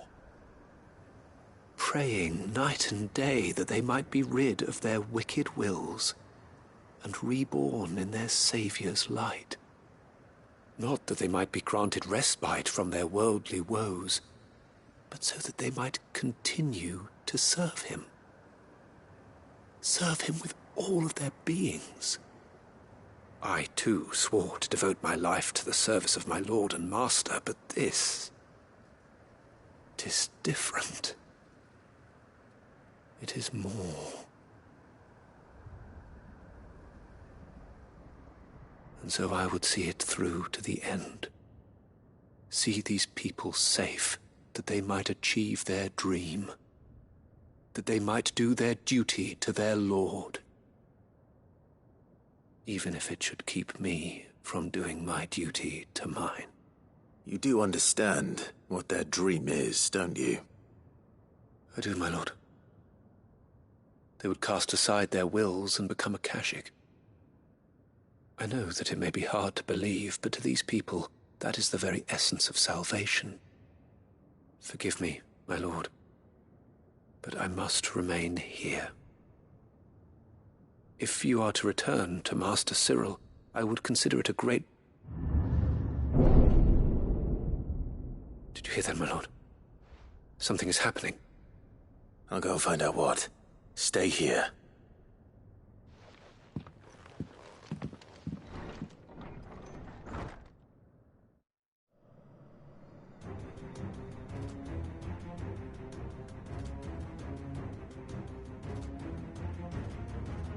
An ether flood. Oh no. There must be something I can do.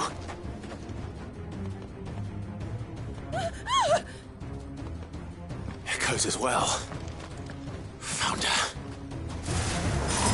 Ready, brother? Ready.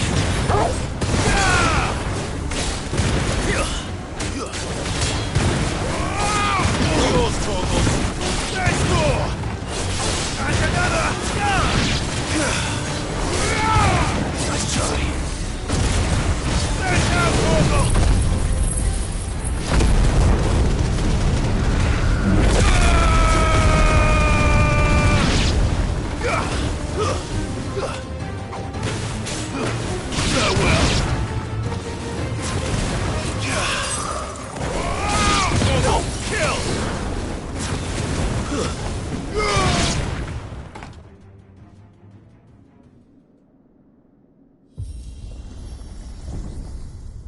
What now?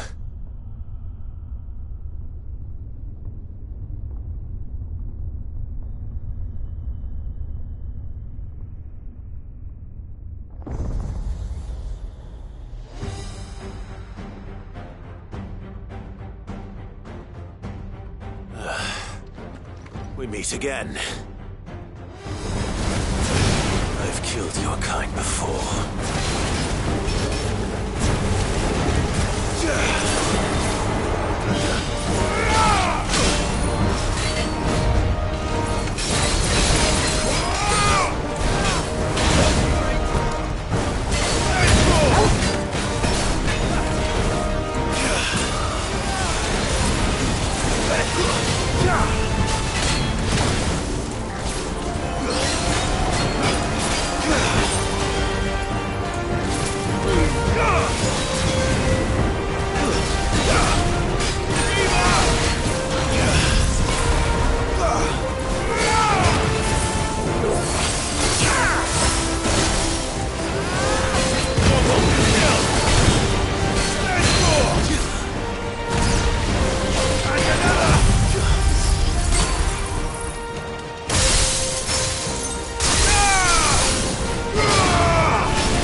Damn it!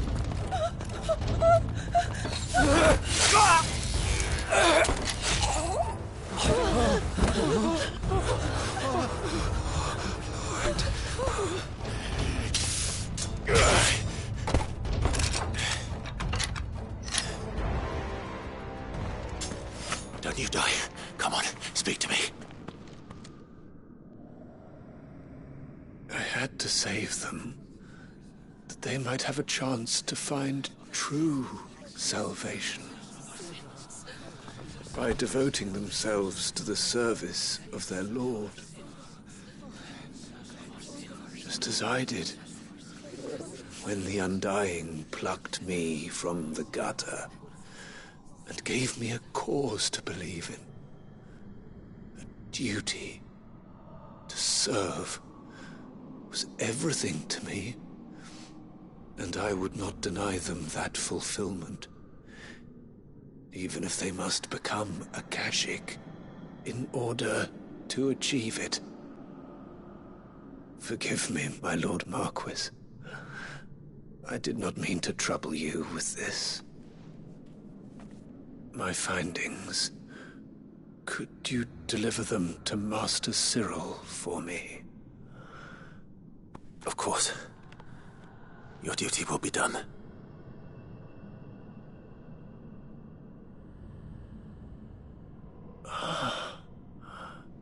Look, my lord. They are saved.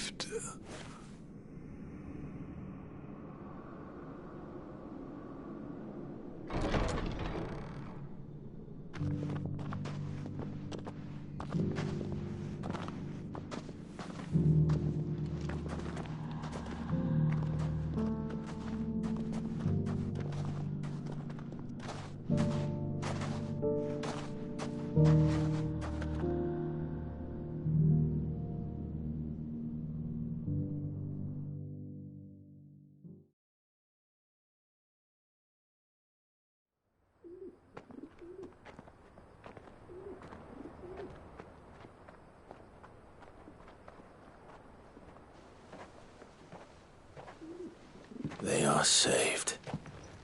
Founder. I should get this report to Cyril.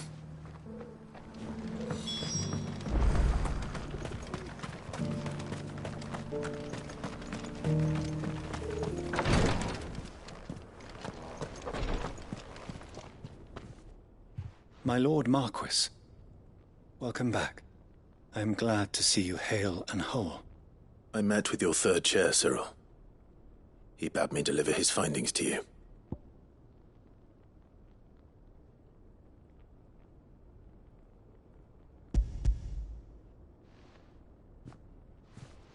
Thank you, my lord. He remained in Ash? He died protecting the villagers from an echo. I buried him in Mickelberg. I'm sorry that I couldn't save him. If you could not save him, no one could.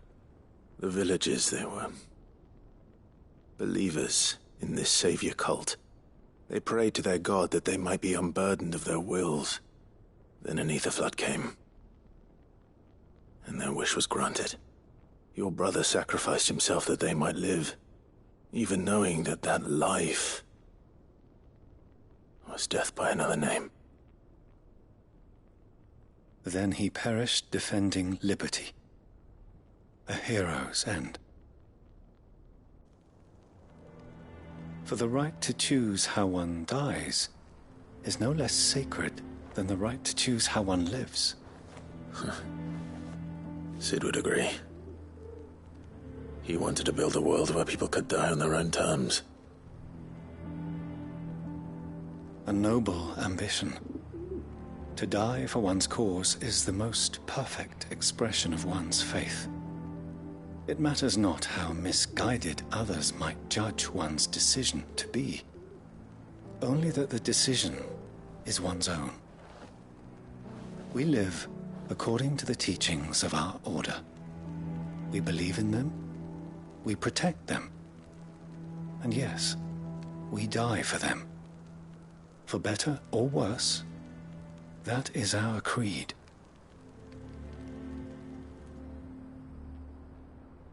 But he didn't die for your creed. He died to save them. And you still believe that what he did was right? I believe that he believed it was. We of the Undying are not slaves, but willing servants. And this was his will, the ultimate expression of it. All right. I'd like to know this man's name, Cyril. To know the names of all the Undying who've fallen in the line of duty. They died serving my house. It's only right that I remember them. That is my duty. Of course. I shall fetch the Book of Martyrs at once. My lord, it has been, and shall ever be, the greatest honor of my life to serve House Rosfield. Though our duties may differ, yours is no less important. I pray with all my heart for your success. And were they here, I have no doubt but that every one of my fallen brothers and sisters would feel the same.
Uncle, I bring good news. The Field Marshal has agreed to your plan. Ha! Of course he has. I didn't doubt you for a moment, dear boy. Rutherford is accompanying him back to your manor in Porterzolder as we speak. They will await your return there. As will one other. One other? Who, exactly? Lord Havel was concerned that even if he could get the realm's armies to agree to an accord, he might not be as successful in convincing those with political power. He asked if I might have a solution, and I suggested a certain Imperial Lord Magistrate turned Liberator. One of your co-conspirators? Master Quinton would probably call me one of his, but yes. Another outlaw, then. Just the thing we need to put these rotten politicos in their places. Good thinking, Clive. I'm glad you approve. The more the merrier, eh? Uncle, assuming Havel and Quinton can solve our problem with the armies, you still haven't mentioned how we might manage the grain shortages. Oh, don't you worry, my boy. The 7 high houses will be seeing to that. They have all agreed to make the most generous of donations. Oh, of course, it did take a little persuasion, but luckily I had some unexpected help. From who? Why, you, my boy. Rumor has it that you rescued the Lady Ariane's head steward Rockford from a horde of bloodthirsty bandits. It was more of a handful. Well, the old battle-axe was so pleased. She had a shipload of talents delivered to my private docks by the next new moon. And when the other houses saw the parsimonious old crone's purse strings finally loosen, they as good as tripped over themselves in the rush to follow suit. I'm happy to hear it. Now, I must be getting back to the manor. Join us there at your earliest convenience, would you? Of course, Uncle.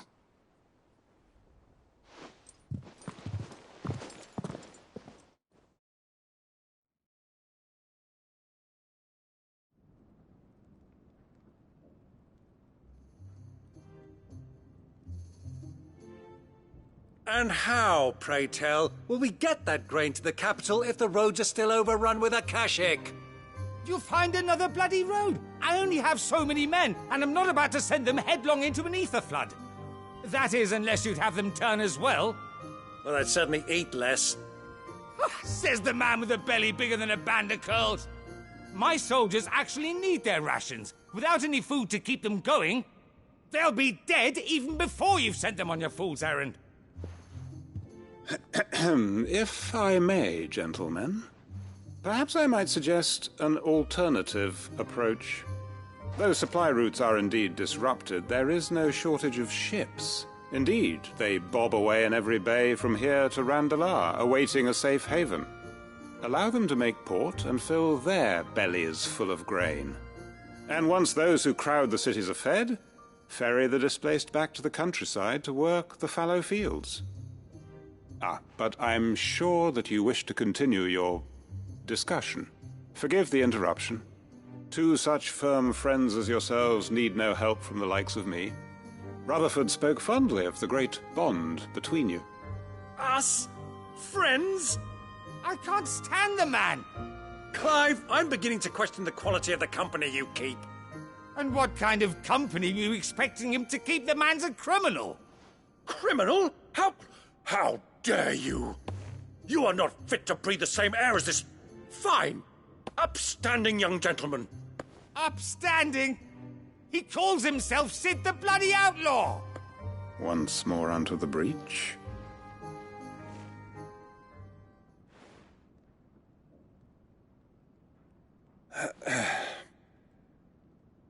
Shall we begin again? What we seek here is not to create a new nation, nor to claim the thrones of those that already exist.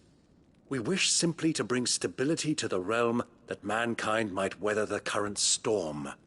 And to do that, we must convince those in power, the generals, the statesmen, the nobles, that our cause is just. There will be disagreements, yes, and I imagine some resistance, much resistance. But we cannot let that deter us. If we show them the path, show them that we walk it ourselves, then I am confident they will follow. The fate of the world lies in my nephew's hands, but the well-being of her people lies in ours. And we must not squander the chance that Clive has given us. Uncle Byron, Now, with that settled, let's move on to the signing of the Accord. For what great moment in history hasn't been accompanied by a little ceremony?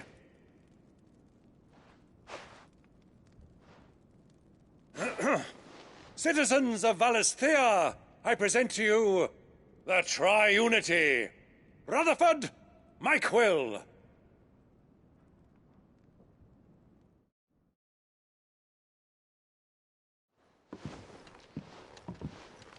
Well, my boy, the stage is set. That it is. This is the role you were born for. Now I ask only that you trust in the talents of your supporting cast. We shall play our parts to the best of our abilities, that you might have the opportunity to shine. The realm needs its Sir Crandall, and there is no better Crandall than you. Clive, I want you to keep this signed accord as proof of our faith in you. I will. Thank you, Uncle.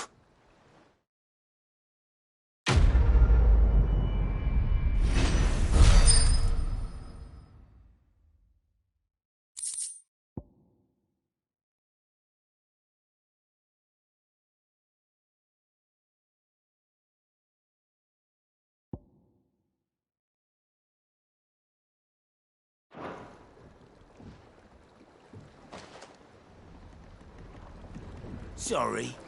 Can't take you where you need to get to, but the Argo and me will be waiting when you get back. What do you think that thing is? It's a damn distraction. How the hell is Sid gonna deal with that?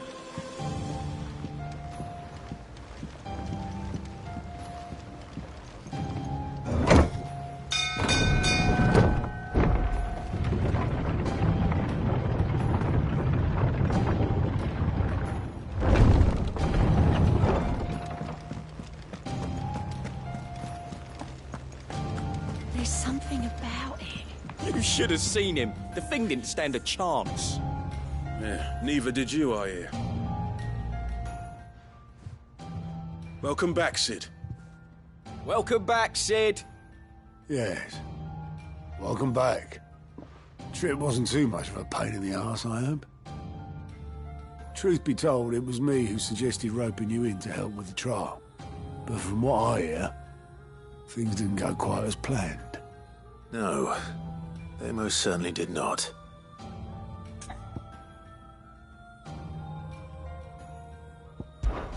When faced with an unexpected foe, Ember froze. He did not run. He did not fight.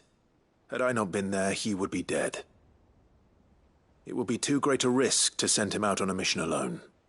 Thank you, Sid, for your honest appraisal. Ember, you braved the tower and emerged unscathed. Yes, but only because Sid saved your skin. To me, that's no better than being caught red-handed. You failed the test. Wait, Sergeant. Ember still has much to learn, it's true. And this time he was found wanting. But I'd say he's due a second chance, nonetheless. After all, he did do as you asked. With a bit of hard work, any hand can be made to hold a blade, and any mind can conquer its fears. But a scout's nose is different. You've either got one, or you ain't. And by sniffing out that log, young Ember here has shown he has a conch and a half. Wouldn't do to waste it now, would it? Fine. One more chance. I'll do whatever you ask. I'll spend my days and nights in the pit if I have to. I'll show you. Just you wait. Daft as a brush, that one. But his heart's in the right place. Just like someone else we know. And if you ask me, we've been leaning on him for far too long. That time the curse breakers took some of the weight off his shoulders, I reckon. It couldn't hurt. Just don't tell Gav I said so, will you?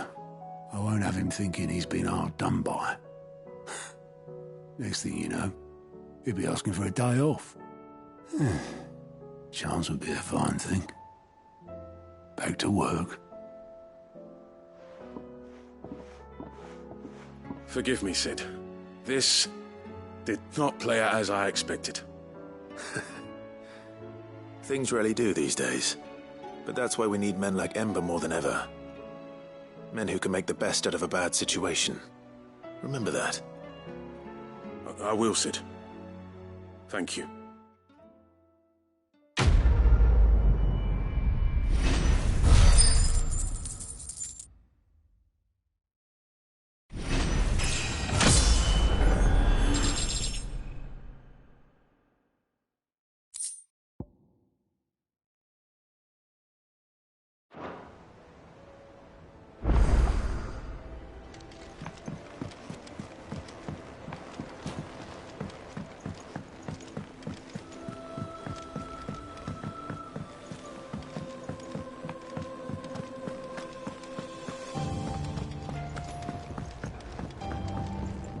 To what do I owe the honour?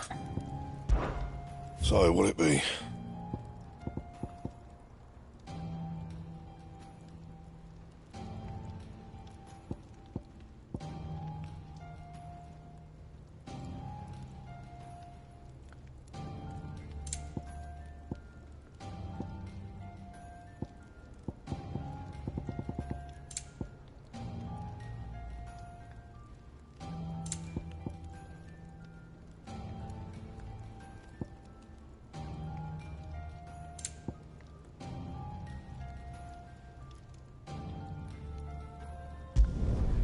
Not bad, if I do say so myself.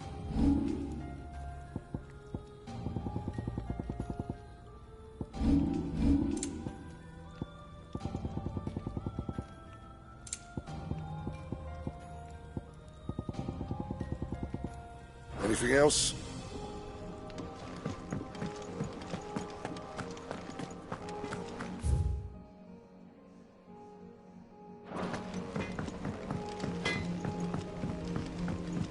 Say what you will, Lady Karen has seen herself.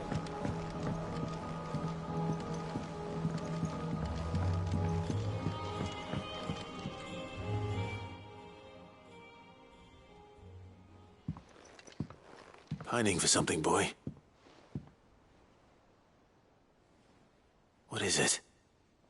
What do you see out there?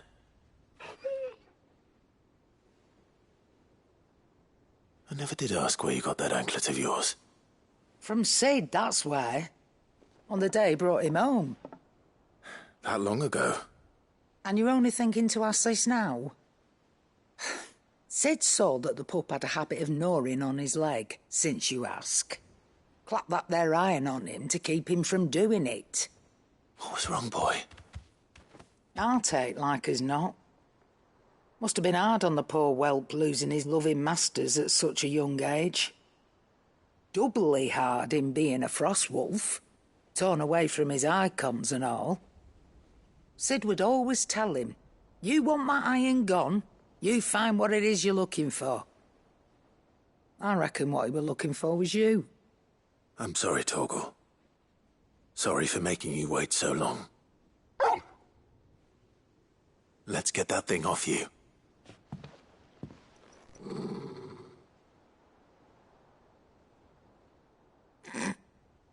Doesn't sound like he wants it off. Indeed. You miss Sid as much as the rest of us, don't you?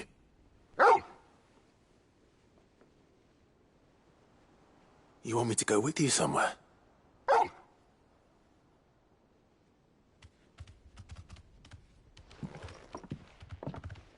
Quick, aren't you? Glad you've been paying attention. Not nearly as much as you have, Lady Karen. Aye, good thing and all. It's not like Gav would have kept him in nuts and rubbed his belly these past 10 summers. Your kindness is appreciated. You've been a good friend to him. Only because he doesn't talk back like the rest of you. Go on now.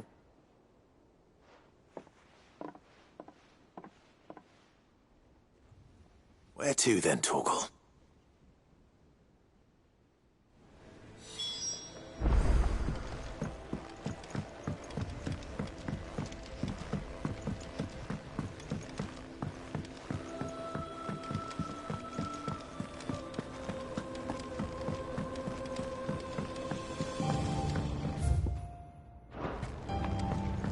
Miss Shirley says your books made quite an impression on the children.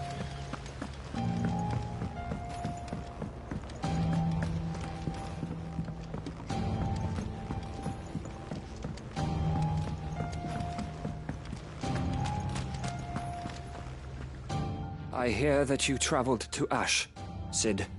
Did you by any chance recover the names of my fallen friends? I did. Yes.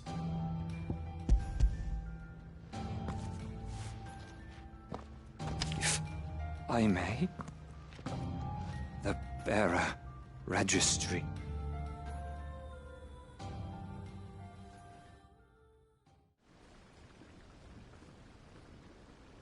The director was a brutal man. He got no worse than he deserved. The registry was all I found beneath the tree. There was no sign of a body, nor any record of what happened to the children after the orphanage closed. I pray that at least some of them survived. All their names are here. The ones we lost. My friends. My light in those dark times.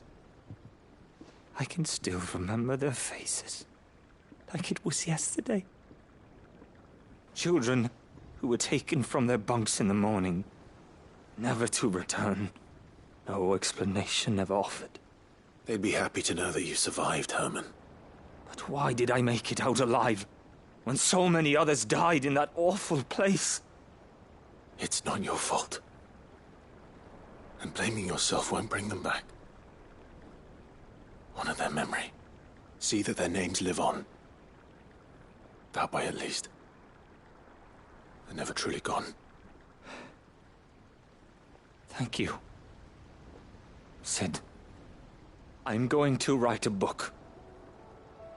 An account of the horrors of Badbach, and the spirit of those its custodians sought to crush. All of Valisthea will know of our suffering, and in the name of those I lost, I will not let it happen again. Neither will I. These records would have been buried for all eternity, were it not for you. Thank you.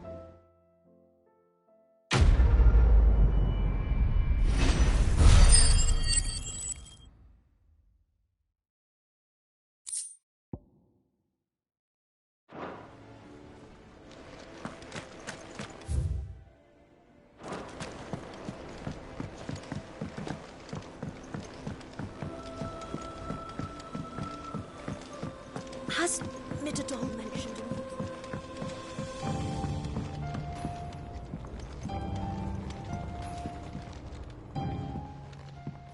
Mid, if you have a...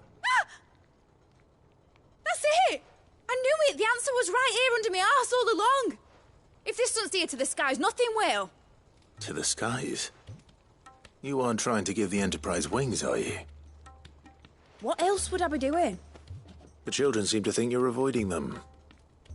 They're worried about you. Is this really so important that you need to shut yourself away from everyone? The Enterprise is already the fastest ship in the realm, and that's with the sea beneath her. But what if she weren't bound to the waves? What if she weren't bound to anything at all?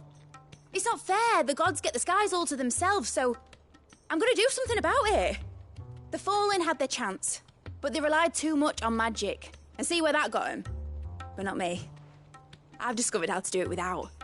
Well, almost. First I need to make a prototype. And is that a one-woman job?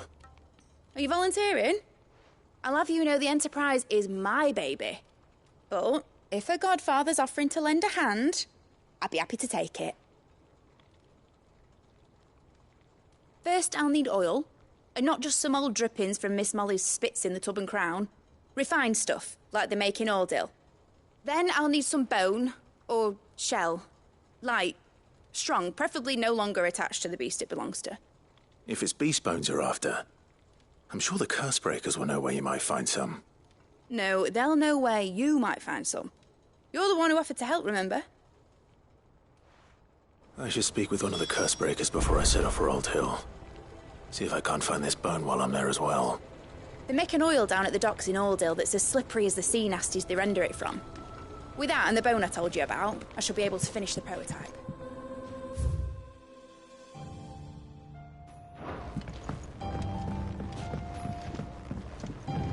Has Middledol mentioned a new project yet?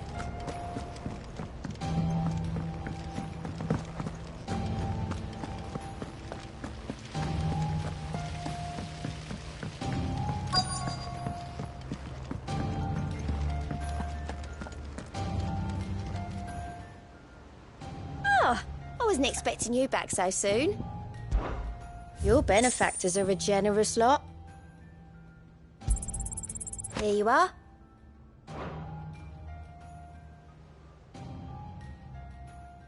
All done?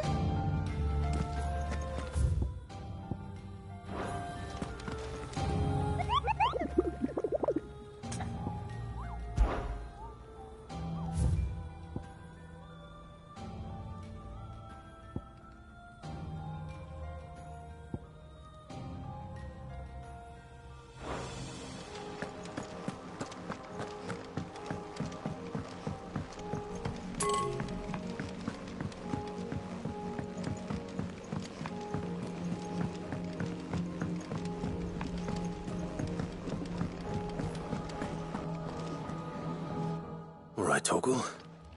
Where are you taking me? I'm going to need a little bit more than that, boy. Do you have a better hint for me? Unless... you've already given me one. Back on the rear deck, you were looking west, toward Rosaria.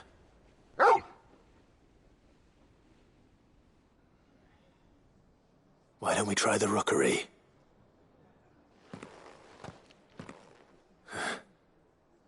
I haven't been to the island in almost 20 years. To Port Isolde, then. Fingers crossed the old mooring is still there.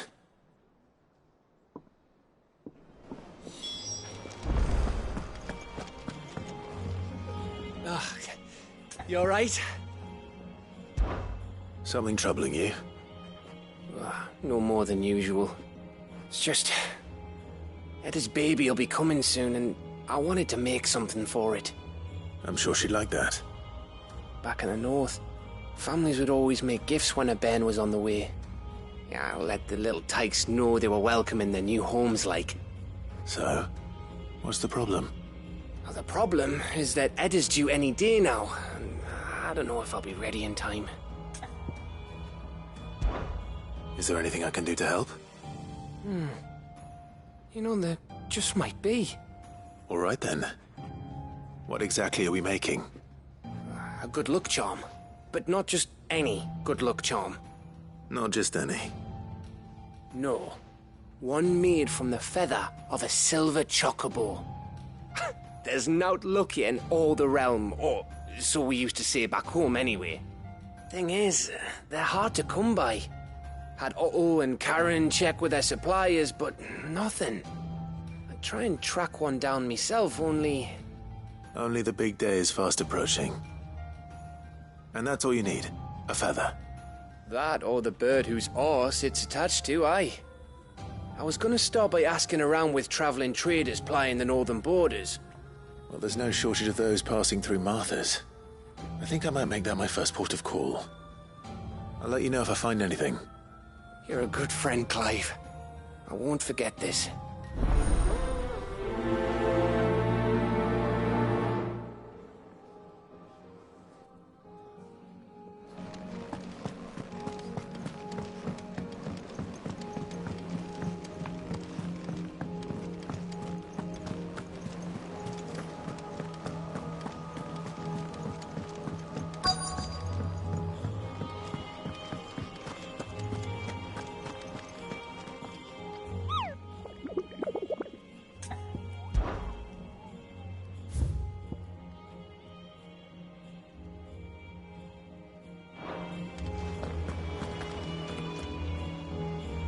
All right, Sid.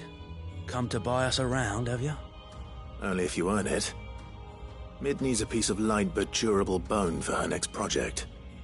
You've encountered your share of beasts on your travels across the realm. Any ideas? Most bones are the same. Whack 'em hard enough and they'll break. If it's durability you're looking for, shell will serve you better. You know what an adamantus is? I do. And I know to give them a wide berth. Will any old adamantus do? Well, with shells, the older the harder. There's a rumour of an ancient adamantus down in Carava, near Old Bidza. Or what's left of the village anyway. But don't expect to make quick work of the bastard. There's a reason it's lived as long as it has. I'll keep that in mind. Thank you. Normally I wouldn't recommend going anywhere near an adamantus, let alone one that's had a few centuries to let its temper simmer. They're mean bastards, and they only get meaner with age. Why do you think the village of Old Bidza was abandoned?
And how might I help the garrison today?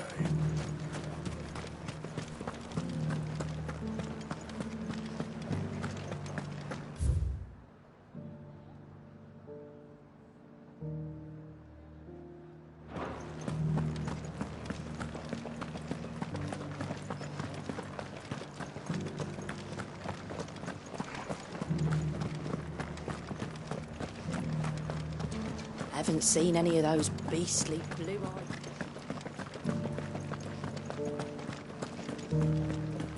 Do be careful. I will. We won the battle, yeah, but those things will come back. And when they do, we'll be ready.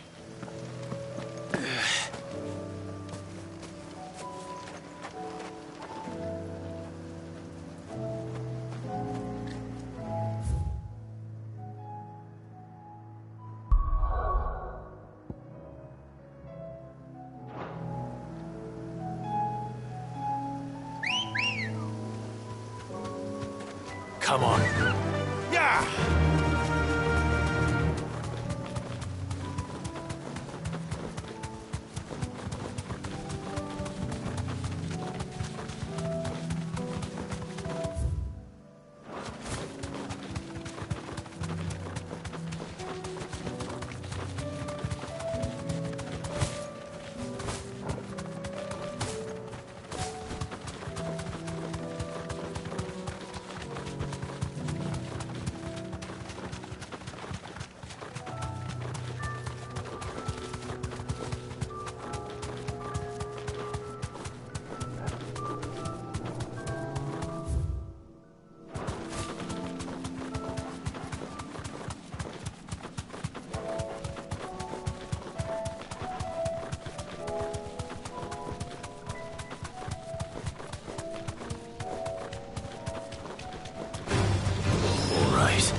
Straight home now.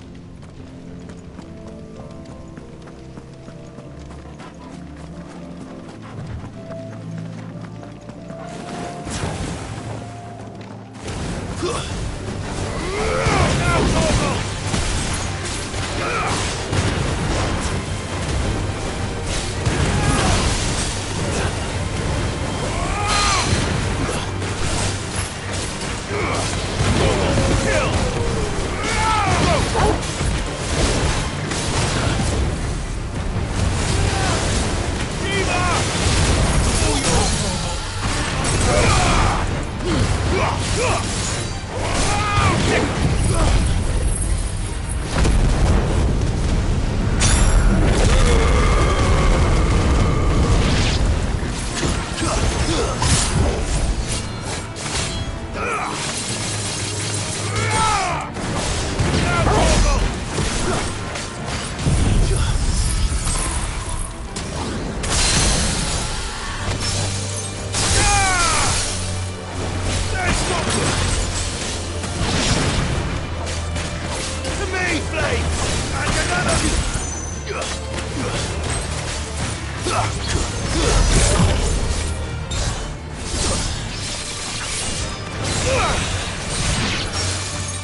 I'm getting tired of these things.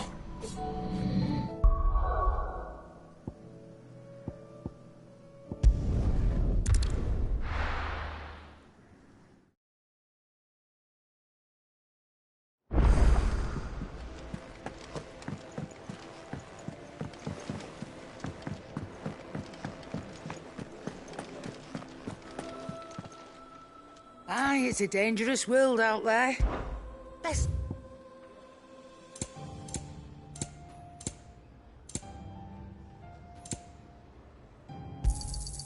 You're rubbing me blind, you know. It'd better all be here. Clive. What are you still here for? That poor hand of yours is suffering. Take care. So what do I owe the honour? So, will it be?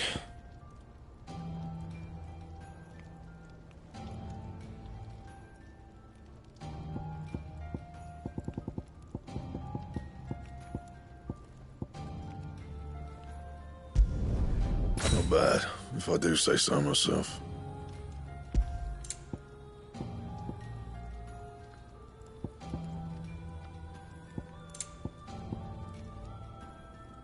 And?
And how might I help the garrison today?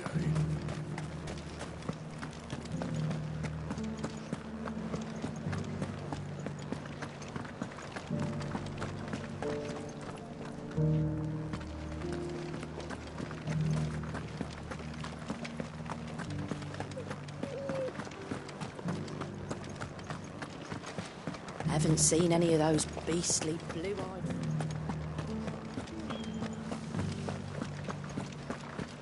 Do be careful. I will.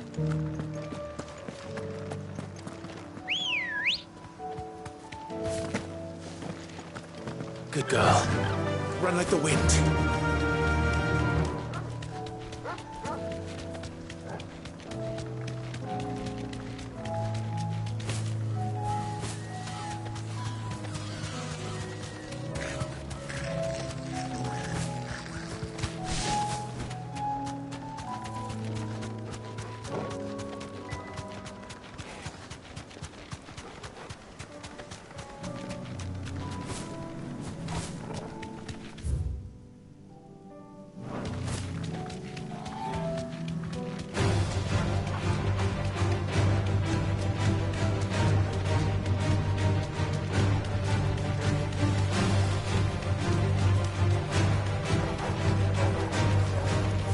Thanks, girl.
With your life!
damn it.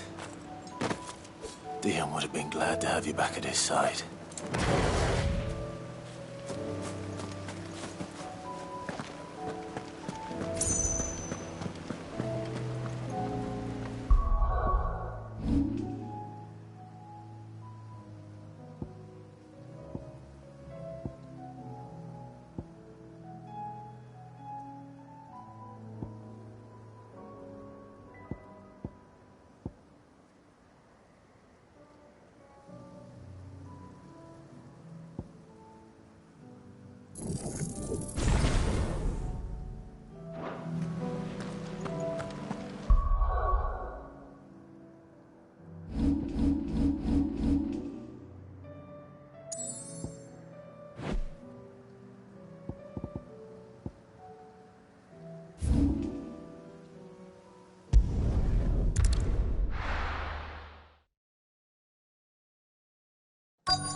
Let's hope one of the merchants here has what Gav needs. Excuse me. I'm looking for something. Oh, well, then I'm your man. A silver chocobo feather. Oh, or maybe not. Though you're not the first to mention the bird around here. There was a man stopped by the rest not long ago claiming he was attacked by a silver chocobo. Near some gutted hovel not far from Eastpool. Most took him for a braggart and a liar, but who knows? Perhaps there was some truth to his tale. We'll see. Thank you.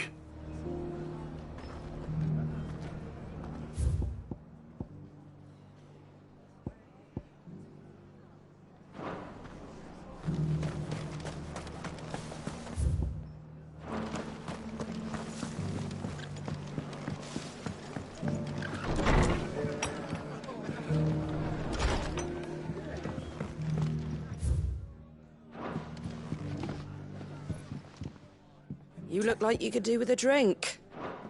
Stop by for an ale any time, eh?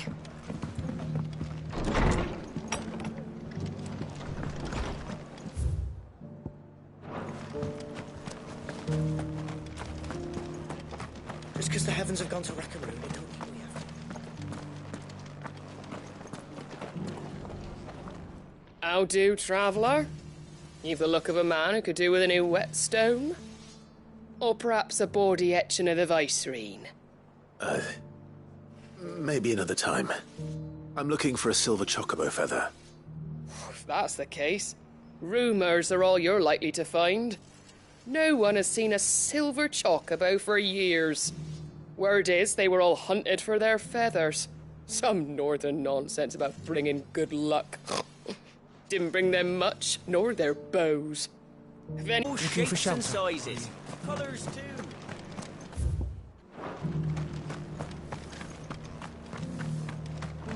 It doesn't still hurt, does it? Oh, 1,000 Akashic jars couldn't hurt me. I'm a son of Rosaria. The people of the rest may seem to be in high spirits, but give them a little wine.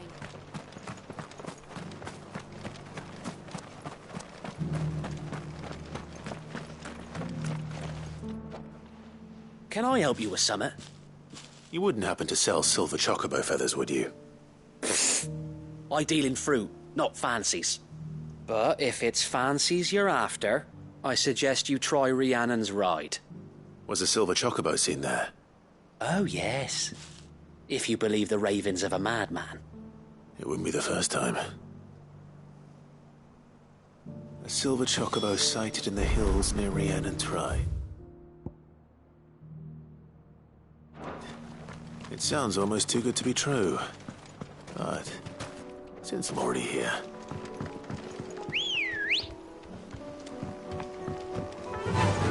Yeah!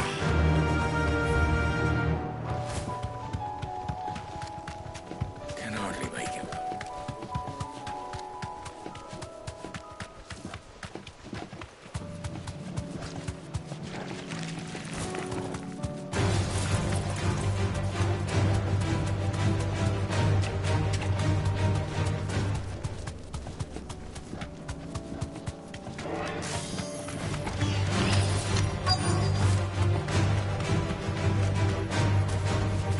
Thanks, Gal.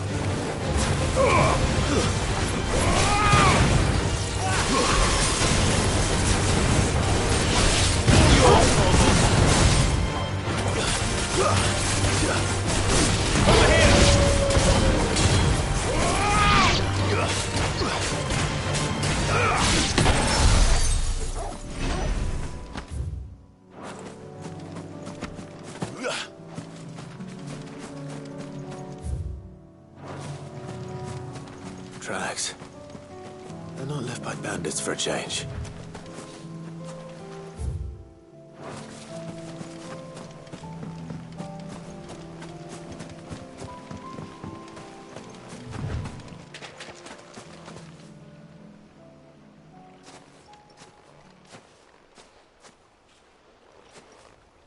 More tracks.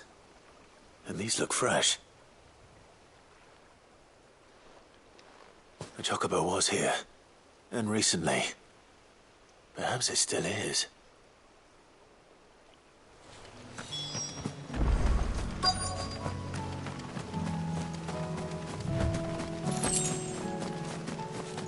I don't hear anything.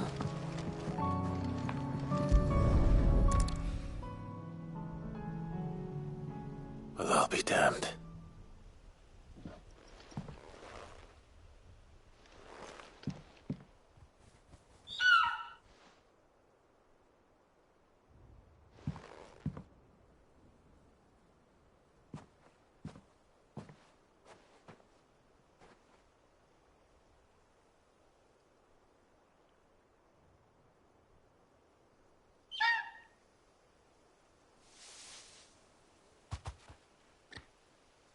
It's all right.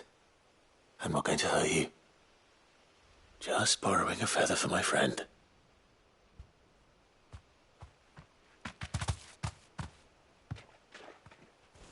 Thank you. Let's get this back to Gav before they change their minds.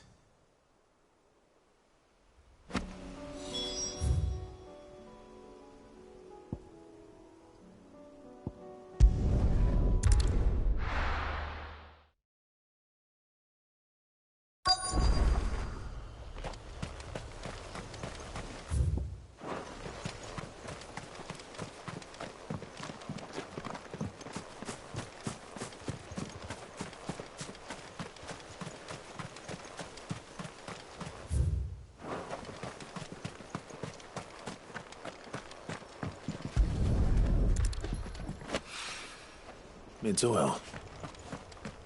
After what happened here, it's a miracle there was any left at all.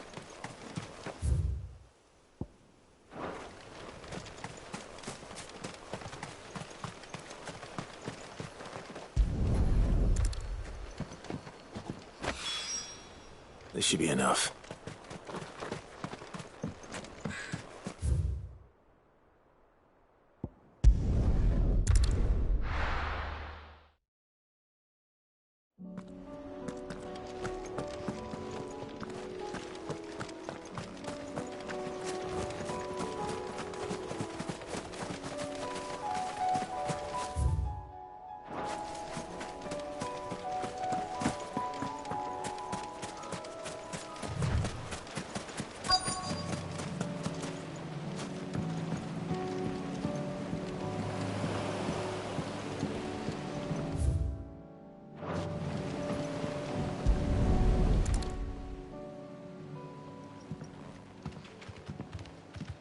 It's still here.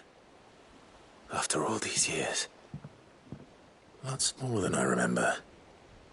And you're a lot bigger. You might have to swim, boy.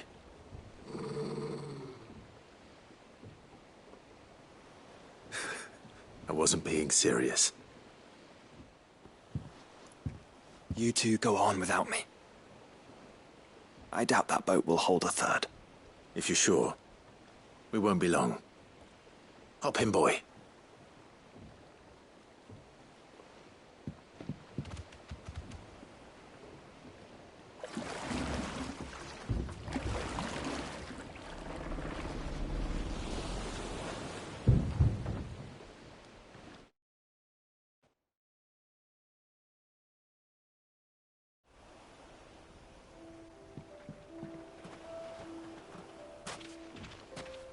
This place hasn't changed at all.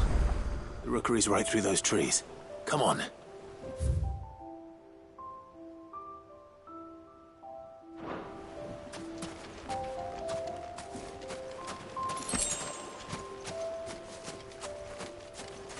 Race you there?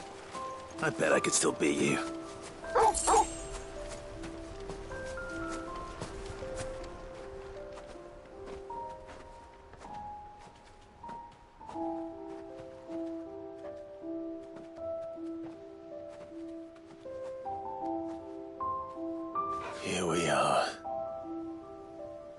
This was our hideaway. Wasn't it, Torgal?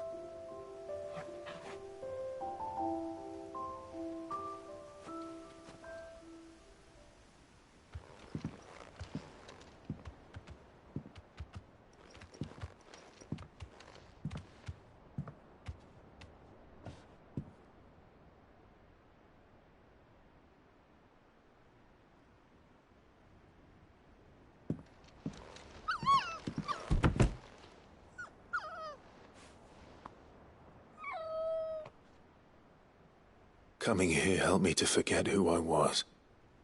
Or wasn't. Prince, shield. Son his mother could love. Had I been any one of those things? Perhaps.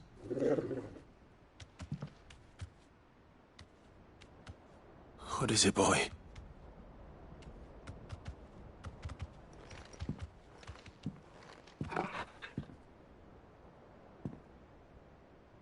This is all from the castle. And Phoenix Gate. Did you bring these here?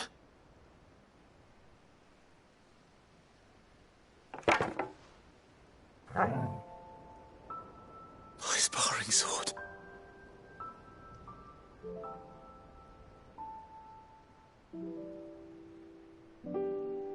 Well.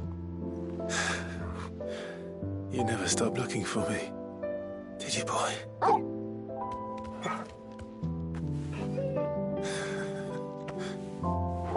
Thank you, Torgal.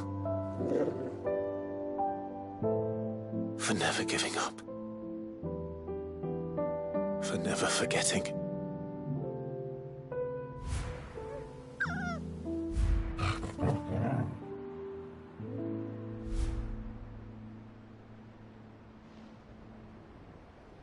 Let's take this with us, shall we?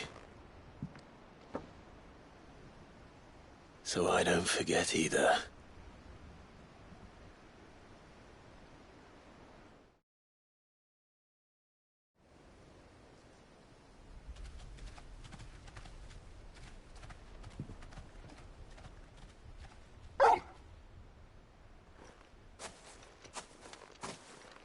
That's not the way back to the boat, Torgal.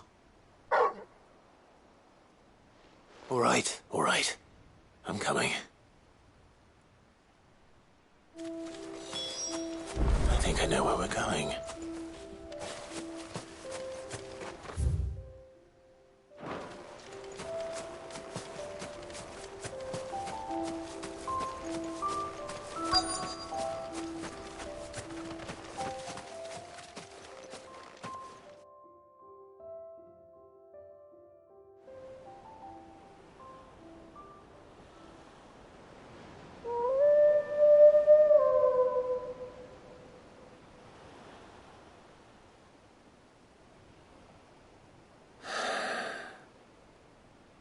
People always talk about the importance of putting the past behind you.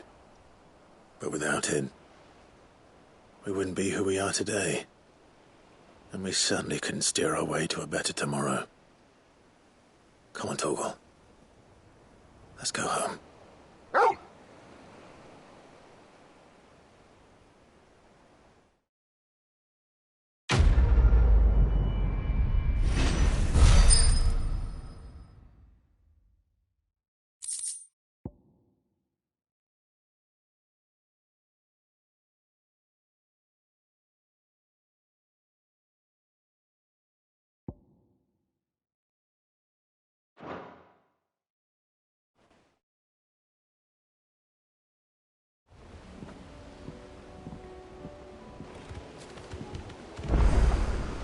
Sorry for the wait.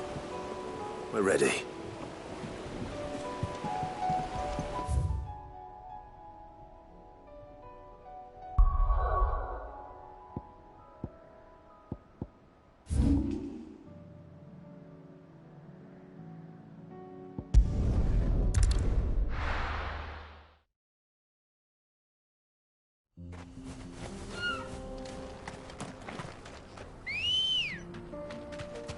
Good girl.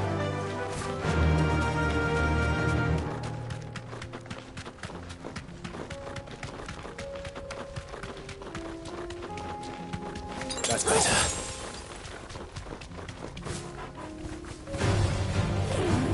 Here we are again. Carava. If you were a tortoise, Torgor, where would you hide?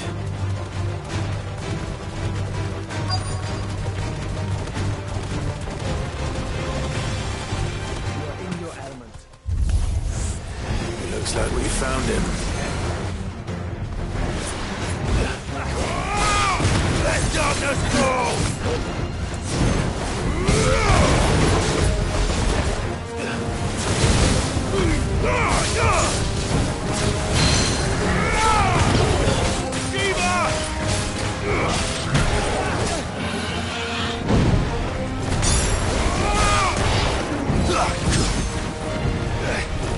Too slow.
Too slow.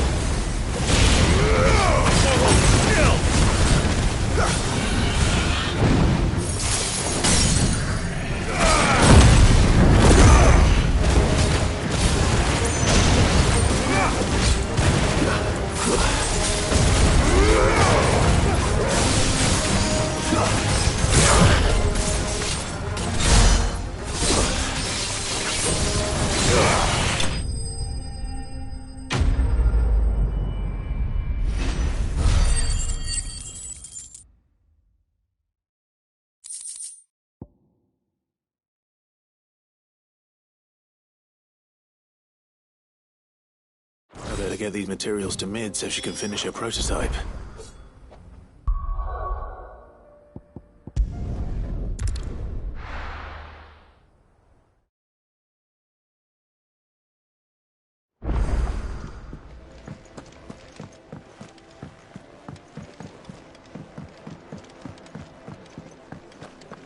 It was no trouble at all.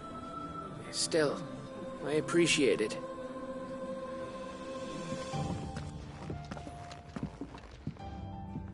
Clive, you're back. How'd you get on? Any luck? Any luck, you say?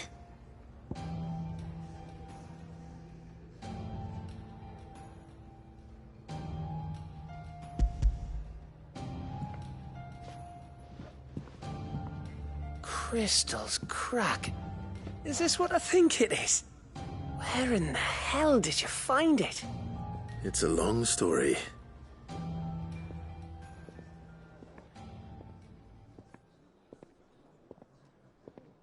Right there on the road to Eastpool. Who'd have thought it? Everything up there's been abandoned for years. The empty cabin made for the perfect shelter. Though I fear my presence may have forced the poor creatures to look elsewhere. Don't blame yourself, Clive. The Blight's right on Eastpool's doorstep. They'd have had to move on before long, even if you hadn't have turned up. They'll find a new home. Trust me. After all, that's what us endangered animals do. Anyway, what matters is, you managed to nick us one of their quills before they could run off. And now all that's left is to fix it to the carving. I didn't know you could carve. Reckon there's a lot you don't know about me. Like the fact I'm as good with a whittling knife as I am with a sword. And that bone Ember gave me's a dream to work with. What did you say it was from again? An Avis? But it weren't your Avis, Sid. I slew one of my own at last. So all those long nights in the pit finally bore fruit. I'm proud of you, Ember. Don't speak too soon. I ain't done my trial yet. There we go.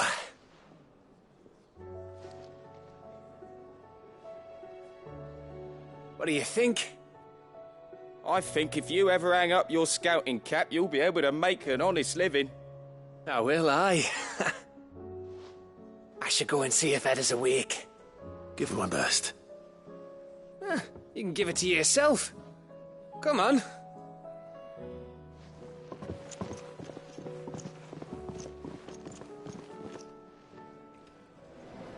I don't want Gav to give up being a scout, honest.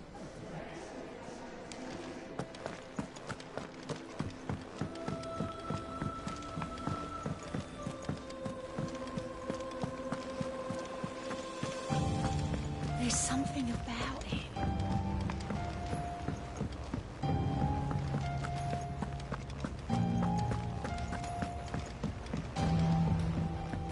I was just about to go in. But then I thought it might be better if you went first. What with you being the head of the family and all.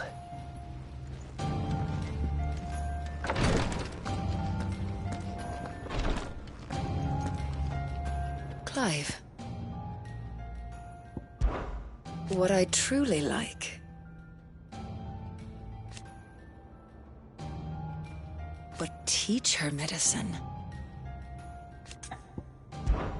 And no sooner have your wounds mended.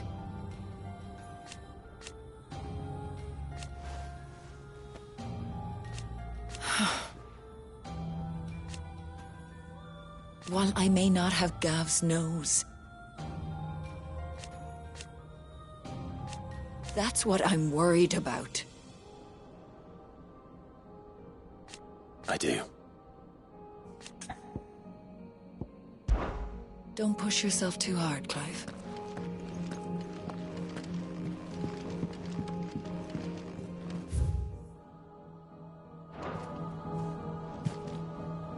Yes, my lord? His Grace and I.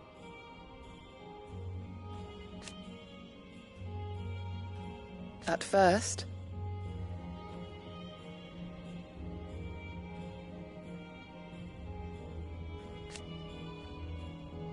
it was my duty to him.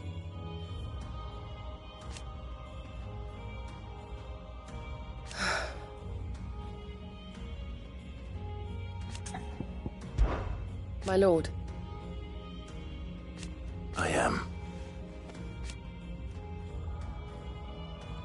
I do not doubt it.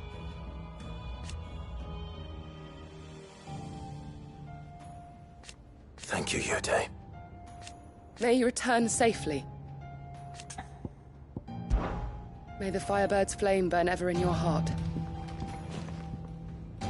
Ah, me lords. How are you feeling? Well, thank you.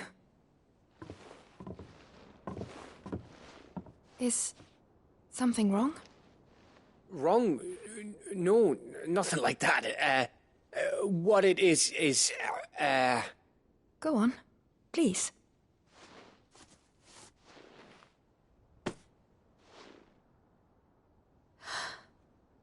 It's beautiful. Did you make it? We did. It's from all of us here at the Hideaway. Your new family, like. It's a good luck charm. We may come up north when a band's on the way. Need. Just let us know. I will. See. I could be convinced.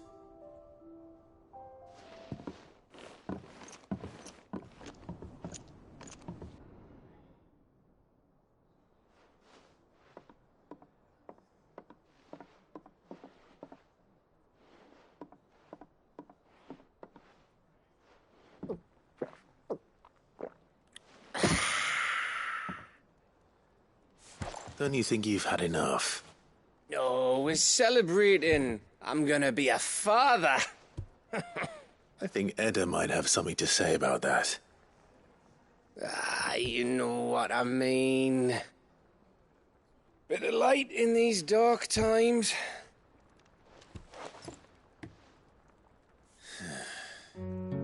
Wasn't long after me 10th name day, my mum told us she was with child again.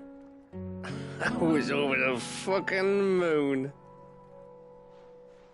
I was looking forward to having a little one to lord it over, what with me being the runt of the litter. Thought I'd finally have a chance to prove to the world that I could be a big brother. Imperials came the day she went into labour. Had myself a baby sister. And then I didn't. Me whole family gone in a blink, while I hid in the cellar like the spineless little arsehole I was. Great brother I turned out to be.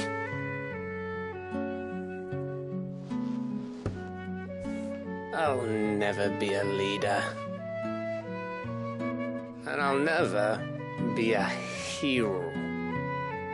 I'm just a daft little dog who comes running when his master calls.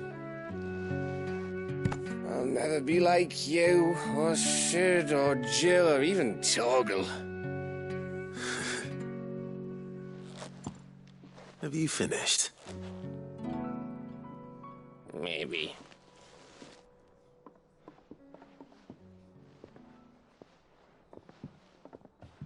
Do you know why you're our best scout? Because you don't need anyone to hold your hand. Without your resourcefulness, your courage, your determination, I don't know where we'd be. Maybe hanging off a cliff like, That was only the once. Exactly. You learned from it. And here you are, after Founder knows how many missions, stronger for everyone. And let's not forget Rosalith. Who was it who freed me from the dungeon? Who was it who ran to Jill's rescue?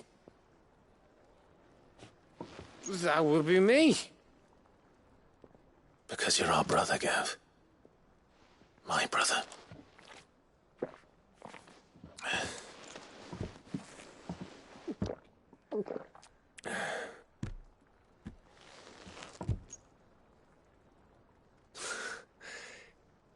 Your brother.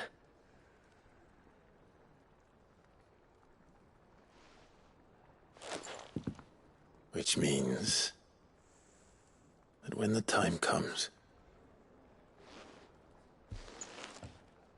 I get your room. And your sword.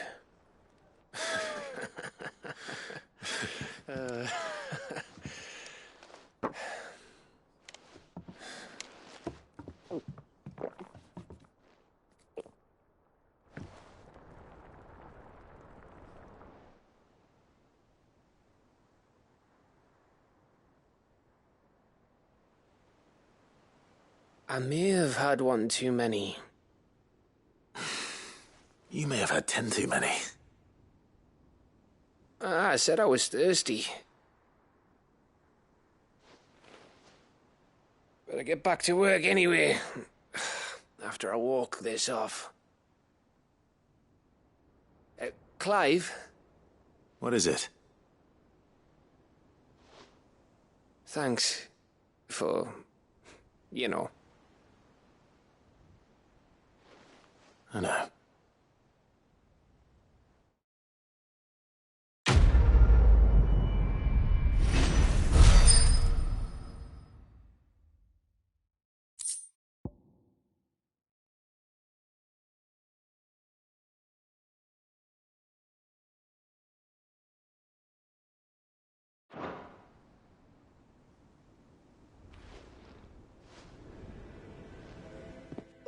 One of these days. One of these days, I swear, it's gonna be me who drinks you under the table. If by under the table you mean retching on my boots half the night, I reckon one of those days was yesterday. Ha ha, you think you're so funny. But just wait till we crack open the bottle I left in your chambers. That stuff's strong enough to burn the horns off a behemoth. Sounds like I'll be needing some new boots.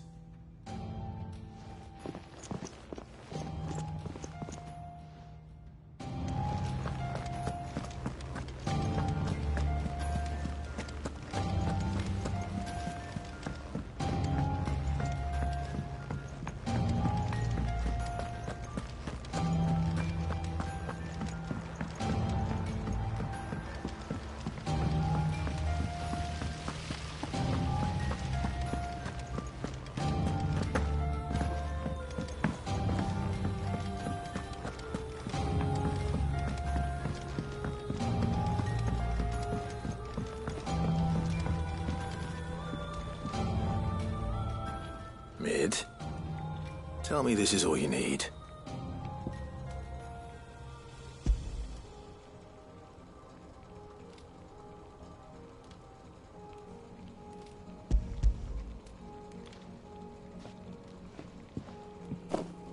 Aw, you make it sound like I asked you to save the world or something. Tell me this is all you need. It's most of what I need. After you left, I went over the figures again, and I realised I'd forgotten a 1 and a 0. And a cogwheel. Just a tiny one. Though, that's the problem. Gears that small are a bastard to make, and I may have lost the one Blackthorn spent a fortnight toiling over. Wait. The children. When they took apart your scales, there was a tiny brass gear. Now that I think about it, they didn't use it when we put the scales back together. The young'uns? But why would they... You know what? I don't want to know. I'll keep working on the model. You go and find that cog. Don't look at me like that, Clive. I already apologised to Blackthorn. Miserable old bugger. Besides, you can't expect me to keep track of every nut and nail floating about this place. Has Midadol mentioned a new project yet? Sid! Is Mid still hiding from us? She wasn't hiding. She's fine. She's just busy working on her next project. A new invention? What is it? What is it? Is it an airship? I bet it's an airship! Do you think she'll let us help? That just so happens to be why I'm here. She needs something special, something only you three can provide. A brass gear. A tiny one. One that might fit on, say, a set of scales. Oh, the one you forgot! We remember! We saved it, just in case. It's in the bag of bits. Since your lesson, we've been disassembling, then reassembling everything we can find. All the pieces that are left over, we keep under our beds, just in case. That's good to know. Look! I found it!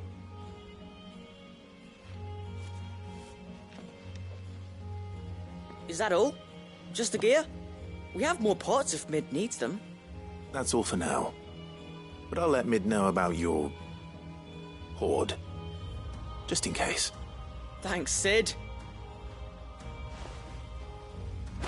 Back for another part. We've got screws and bolts and nails and knobbles and noodles and,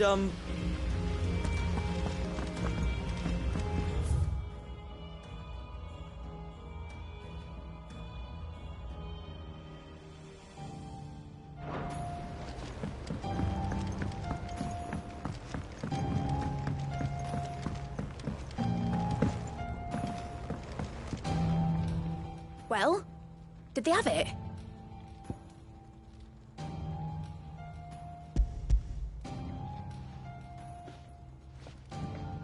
They did. And they kept it somewhere nice and safe. Will it work? Will it it work? It's perfect! You're a genius, Clive. What exactly are you going to use it for? Only the most important job of all.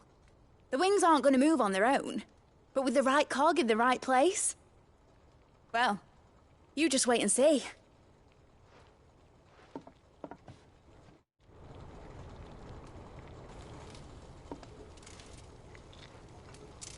That should do it.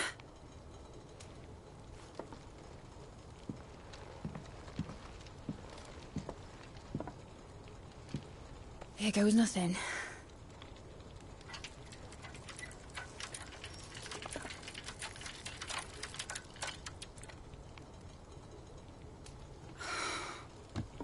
Titan's tits. It wasn't supposed to fly, was it? Of course it was supposed to fly. Wouldn't be much of an airship if it didn't. Honestly, these bloody engines are driving me mad. I was so sure this would be the day she soared. The mithril engine was made to make dreams come true. But maybe this is one dream the world's better off without. Show folk how to take flying. It won't be long till they're raining death down on each other. People will lose their homes. Children, their mums and their dads. Like I lost mine. I'm sorry. So am I, Clive. So am I. Sorry that I have to choose. Do I follow my head, or do I follow my heart?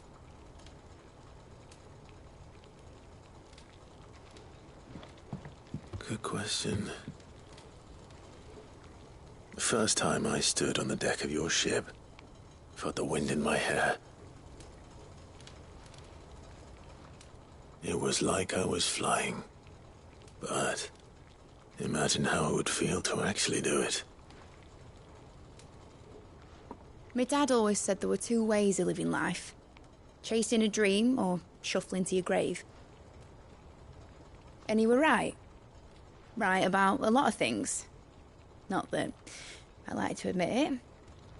People need dreams to chase. Especially in a world like this.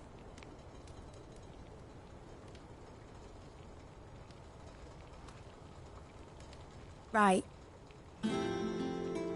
When this is over, I'm gonna take all my mithril engines to Zemeckis and sling them over the edge. I won't have my dream end up turning into someone else's nightmare. But all that hard work... All that hard work will not be used for war, Jamie. But it ain't like it'll be gone. Tell me, Clive, have you ever been on a treasure hunt? Not since Joshua and I were boys. Why do you ask? Because I'm gonna bury the engine schematics and leave behind a little riddle telling people where to find them. A really hard one, so that only the most dedicated dreamers will ever be able to work it out.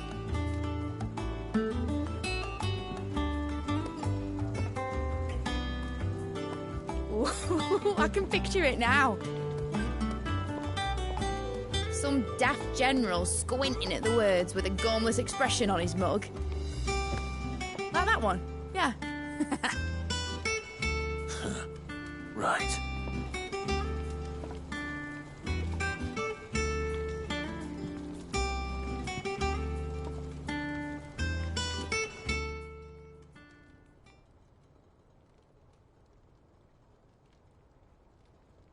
Of course, if I'm putting this engine at the end of a treasure hunt, I'll still need to make it a treasure worth hunting for.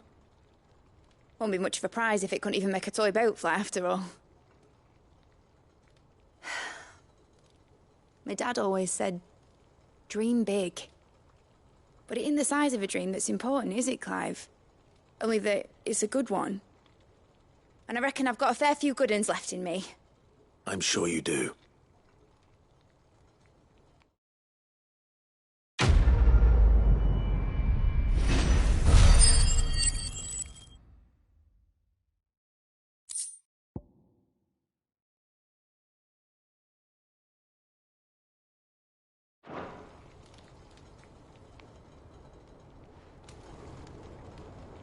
What shall I do with your model? You spent a lot of time on it. We both did. What, that old thing? Not healthy to cling to your failures, Clive. They'll weigh you down, you know. Sound advice. Still, I suppose my prototypes will probably be worth a fair bit when I'm as famous as Bart's the Builder. Seeing as you're always strapped for coin, suppose I can give it to you. Just make sure you get a good price when you do come to part with it. I'd say that was up to you as much as me.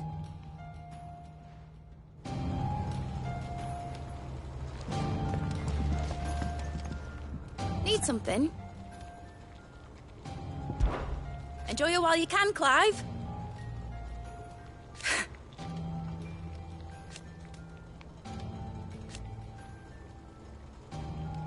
Imagine that, eh?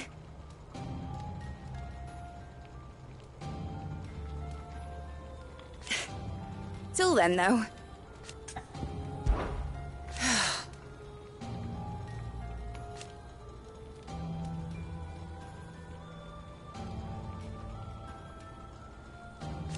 Make a name for yourself.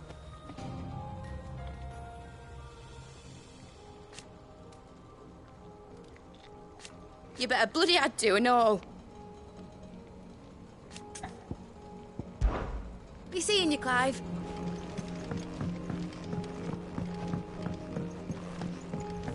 Has Midadol mentioned a new project yet?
It's usually me making demands of Hippocrates.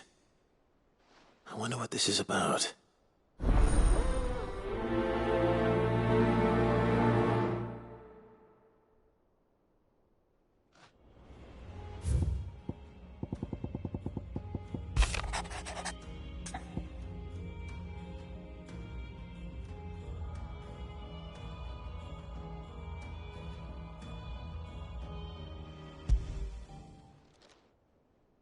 If Joshua's worried about Jill, I should go and speak with him.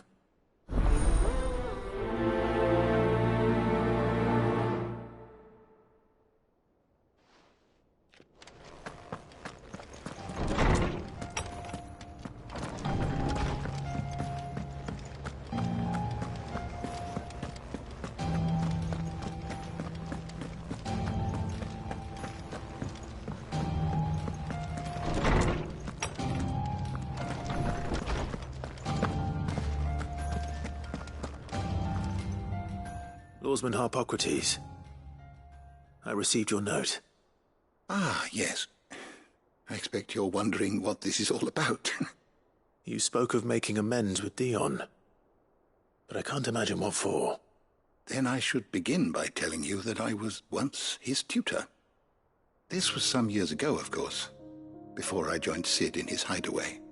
At that time, I was counted among the foremost scholars of Oriflamme, and was accordingly invited to the palace to supervise the young prince's education, all to ensure that the future emperor had a firm grounding in, well, everything an emperor should. History, religion, commerce, government. Alas, our time together was cut short when Dion left to join the Dragoons, his studies no longer being deemed necessary. I had not expected to meet with him again, least of all here. Have you spoken with him? No, I have yet to find the right moment. His Highness always seems so preoccupied, especially when alone.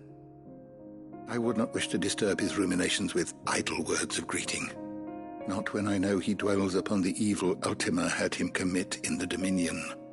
The guilt weighs heavily on him, I know. But as you say, that was Ultima's doing.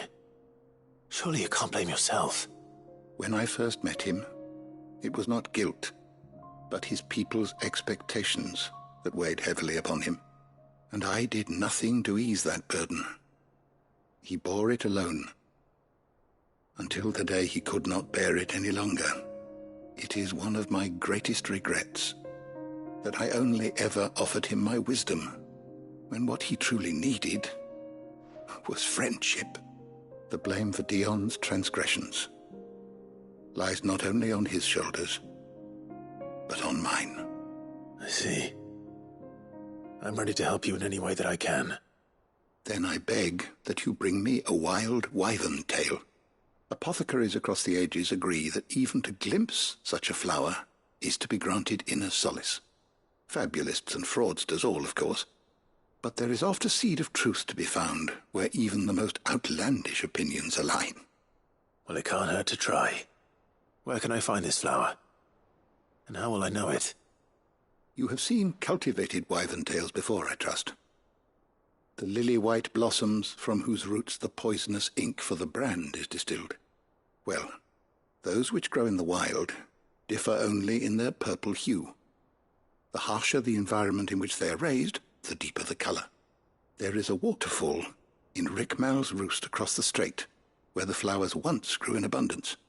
Whether they still survive there, I know not. But try as I might, I can find no likelier location. It's all right. I'll find you a wyvern tail one way or another.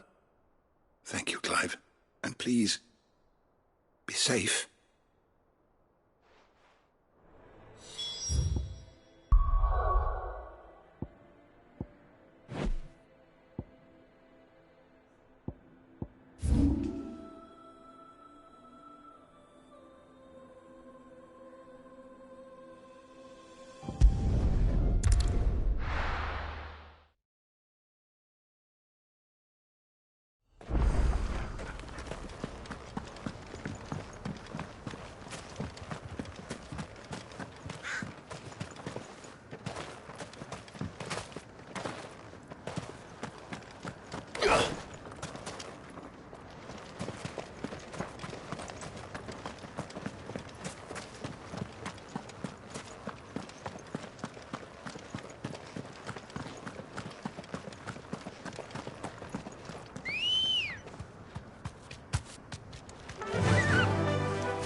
Seems this place has been flooded twice over.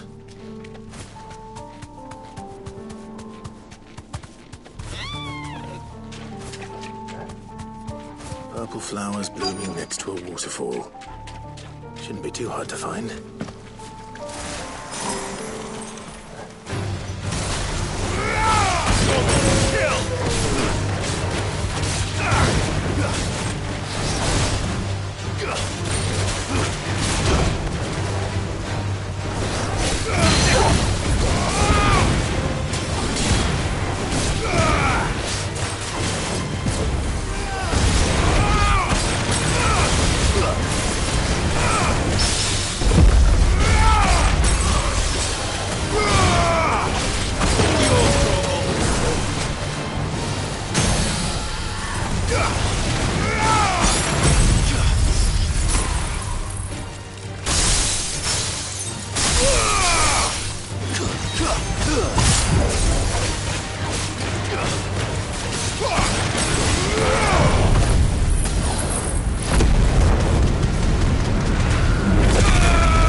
Here they are. Might as well pick enough for a bunch, I suppose.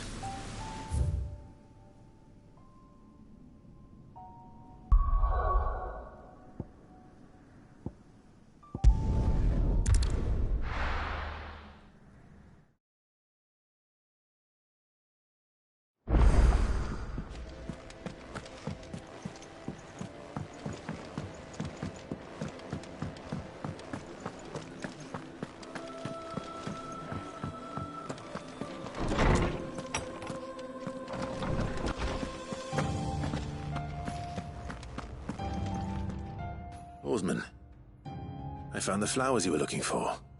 You did? I think I did.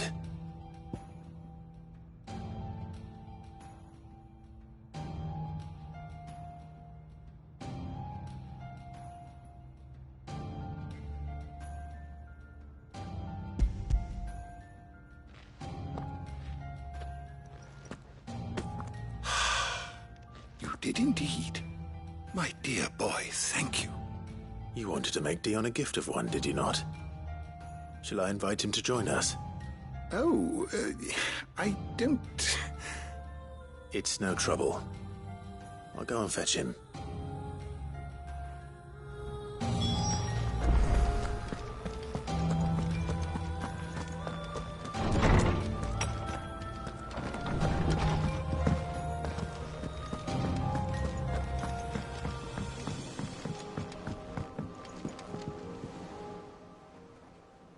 Your Highness, would you do me the honor of accompanying me? No. It is time, then. No. Only to the shelves. Our lawsman has something he'd like to give you. Master Harpocrates. No. I dare not show my face before him. Not after everything I have done.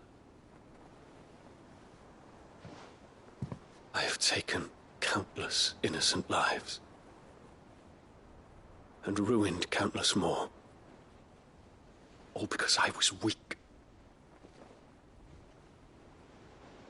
I have sworn to atone for my crimes or die in the attempt. But were I to meet with him again, and see in his eyes what I have become, I fear that my resolve might falter. Then that is all the more reason to do it. Test your resolve. Prove to yourself, and to him, how strong it truly is.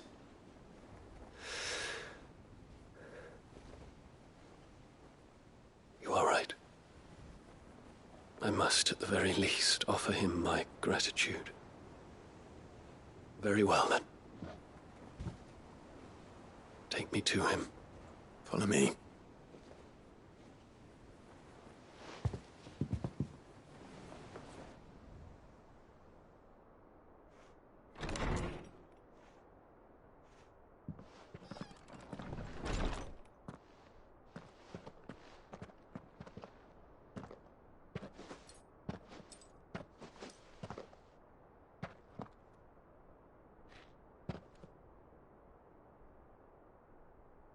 Even now, I hesitate to approach him.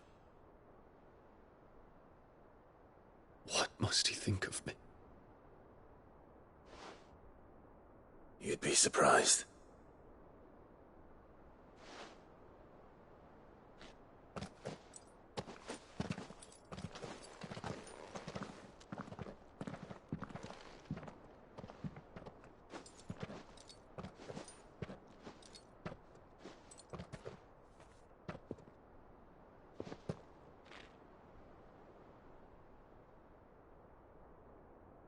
Master Harpocrates, pray, accept my apologies for leaving your tutelage before my studies were complete. Your lessons opened my mind to a world quite unlike the one I had imagined from within the gilded confines of the palace. And I shall be forever grateful for the efforts you made to enlighten me. Lift up your head, Your Highness. The deeds of youth require no apology. That you took the time to visit me says much about the man you have become. Now, there is something I would like to show you.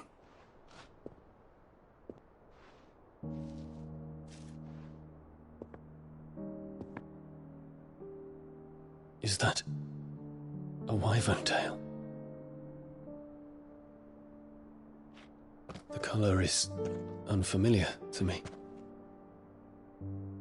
Because it is unique to those found in the wild. Something in the harsh environments in which they grow lends them this striking hue. Their roots are indistinguishable from those of their hothouse cousins, but once they bloom, the difference is immediately apparent.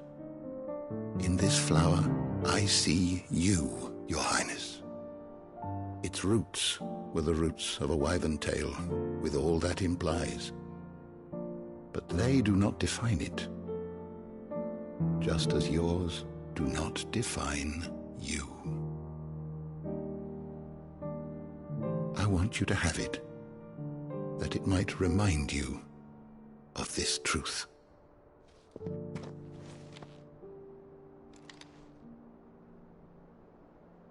Master Harpocrates, I would ask of you a service. Keep your gift until I have fulfilled my duty to the realm, for only then shall I be deserving of it.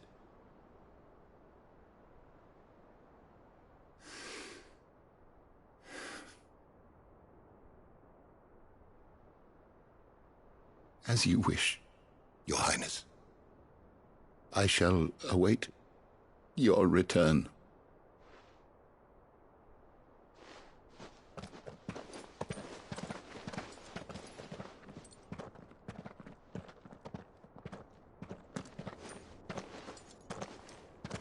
Our roots do not define us. No wonder my stepmother didn't like him. For reuniting me with memories I had thought long lost.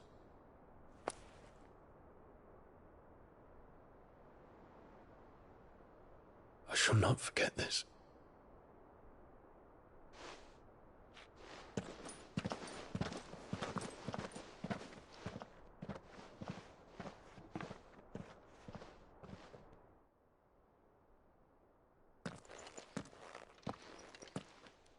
Thank you, Clive. Were it not for you, I fear I might never have found the right moment to speak with him. Not to mention the wyvern tales. I shall plant their seeds, that I might not disappoint His Highness upon his return. I hope they're liking. Why, these flowers bloomed in the bleak, black wastes of Waloed. I'm sure Nigel's yard will suit them to a T.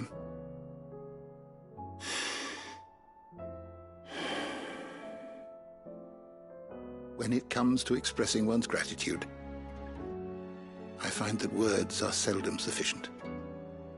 Here. What's this? A stolas quill. Or more precisely, my stolas quill. 'Tis said that an owl's feathers are steeped in the wishes it hears over its long lifetime. All those words just waiting to pour out onto the page. So consider this my wish for you.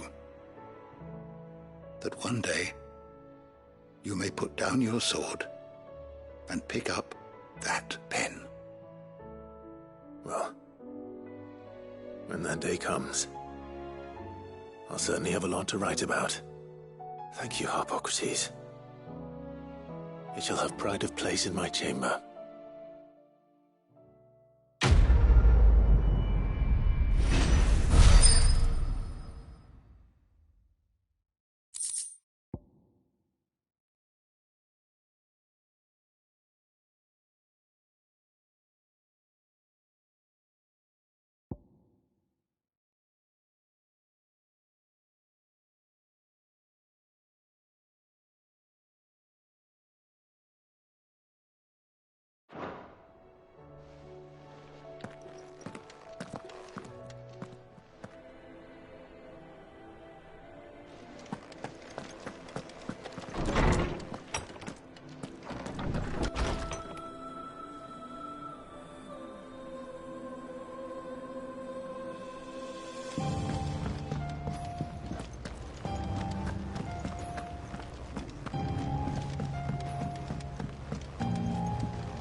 Joshua, I read your message.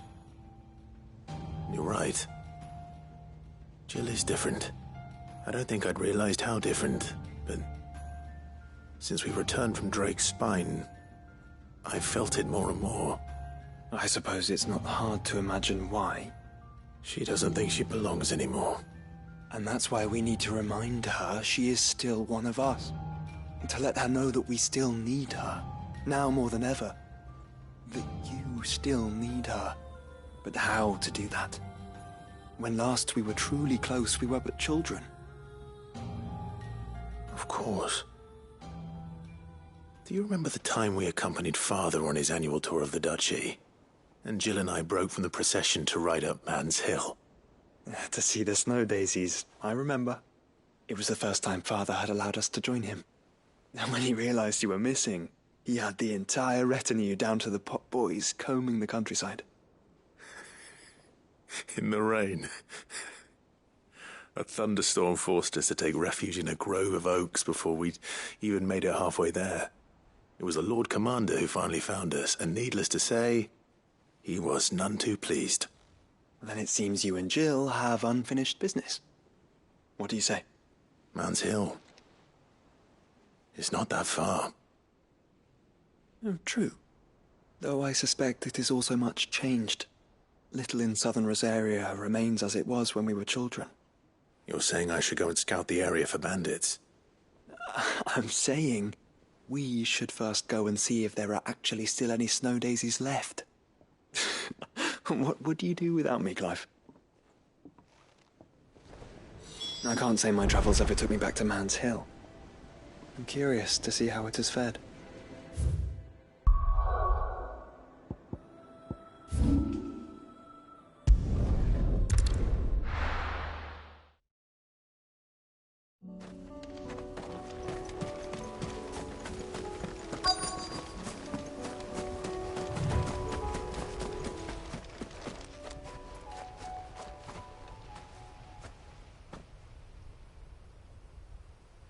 This is the place, but...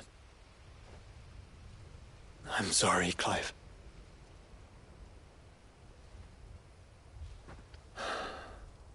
There's nowhere been spared. What do we do now?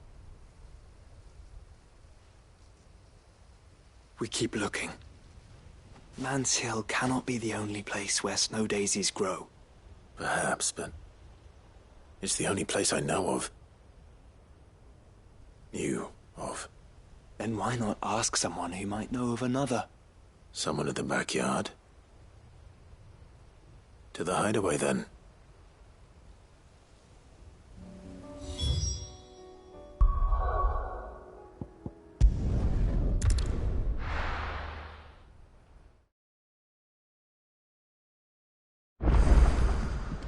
Let's... One of the gardeners knows where to find snow daisies.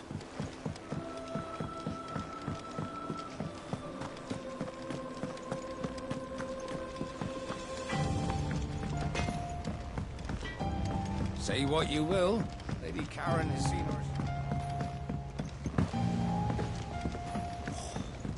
That's your time.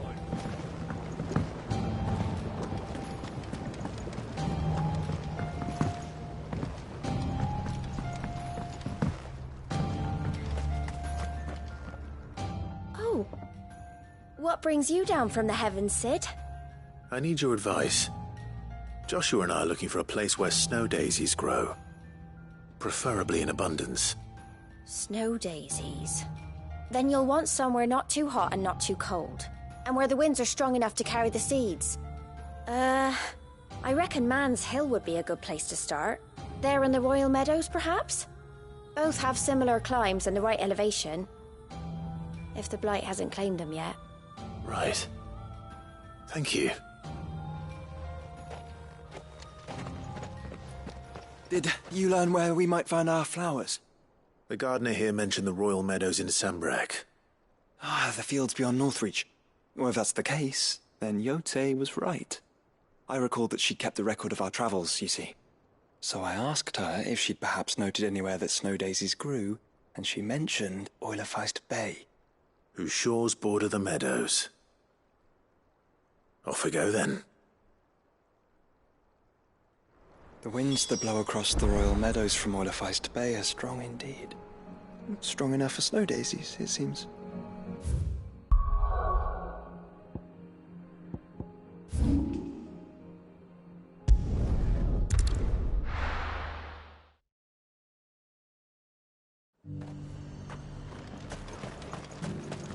And how might I help the garrison today?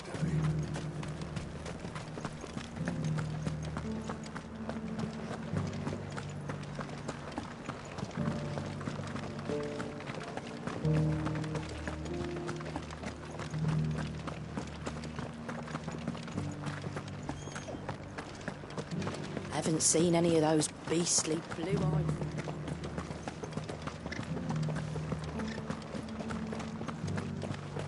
Do be careful.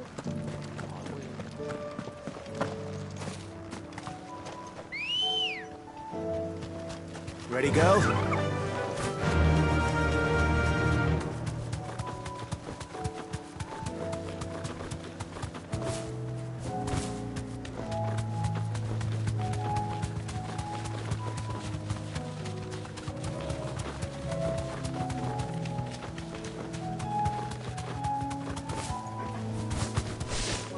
The meadows are vast. Where do we even start? Yote mentioned the coastline. We can start there.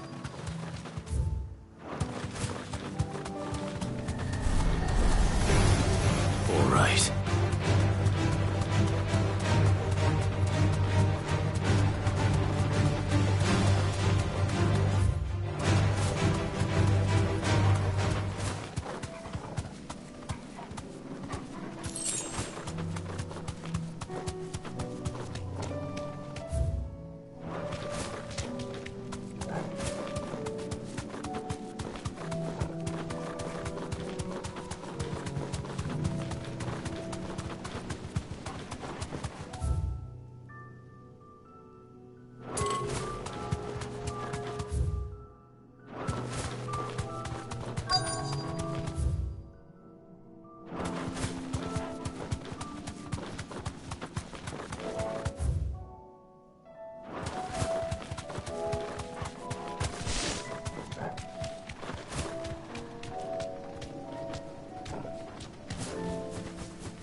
This is the last one. Only one way to find out. I needed that.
That was harder than I expected.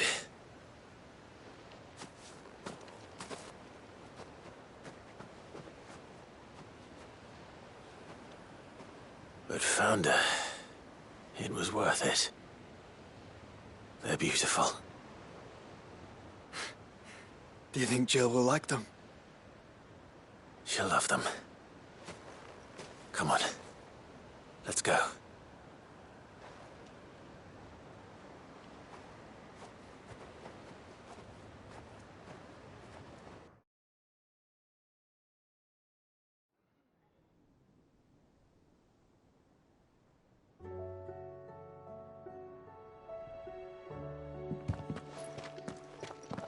It appears my work is done. The rest, as they say, is up to you. Well, you and the skies. We wouldn't want another thunderstorm now, would we?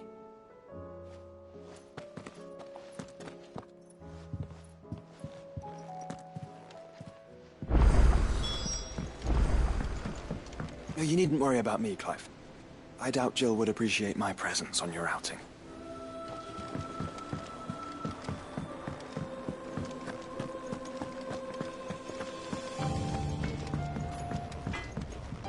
What do I owe the honor? For saying Fornian, do you?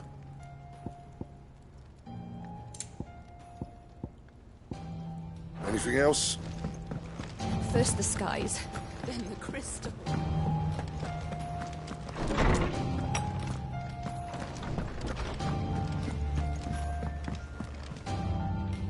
Jill, there's something I'd like to show you. There is? And where might this something be? It's, not here. Now, I know this is sudden, but how would you fancy a trip to Oriflamme?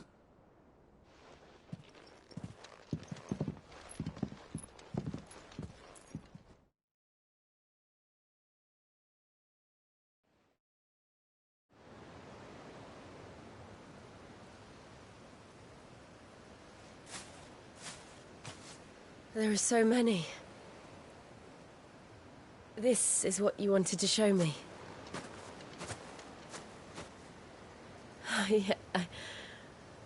I don't know what to say. You don't need to say anything. The smile on your face is enough. We've been worried about you. Joshua and I. Do you remember when I took you to Man's Hill? Or tried to? How could I forget? You saw me crying and thought a change of scenery might lift my spirits. In the end, it earned me a nasty cough and a stern scolding from your mother. But I felt wonderful nonetheless. I'm sorry. I had no idea what I was getting us both into. But I couldn't bear to see you like that. Before we left, my chambermaid told me she'd overheard your mother talking about my marriage prospects with some of the noblewomen at court. They were debating whether it would be more profitable to marry me off to one of the high houses instead of saving me for the ducal line. No one thought to ask me what I wanted. I was nothing to them. A pawn at best.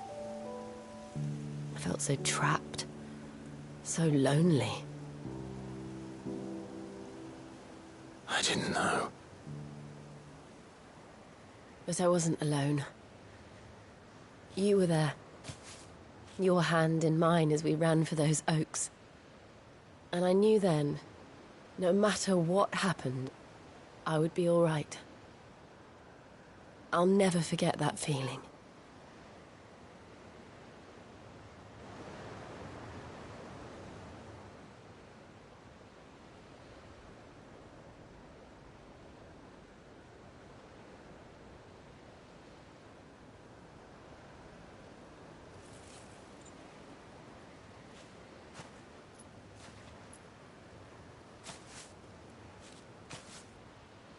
Before we broke camp, the morning after the storm,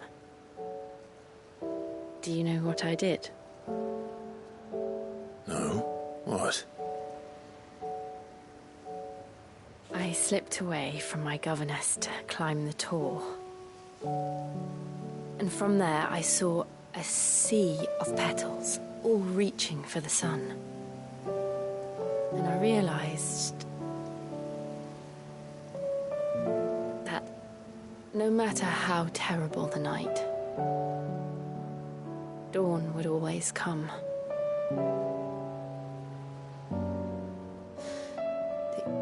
That you would always come for me. And you have. Again and again.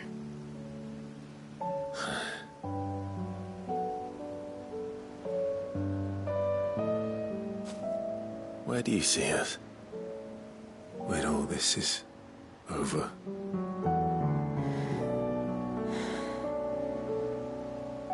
I don't know.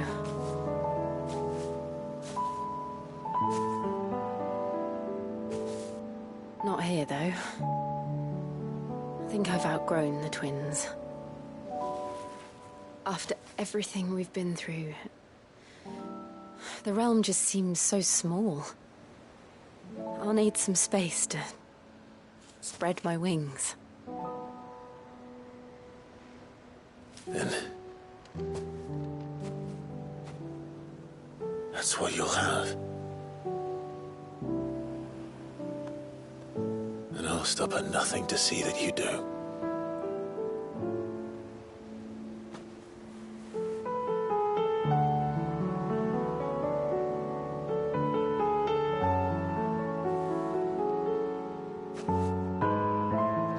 I never was much good at garlands, but it'll have to do. I'll treasure it forever. Thank you, Clive. For this, the flowers, for everything. It's exactly what I needed. You are my treasure.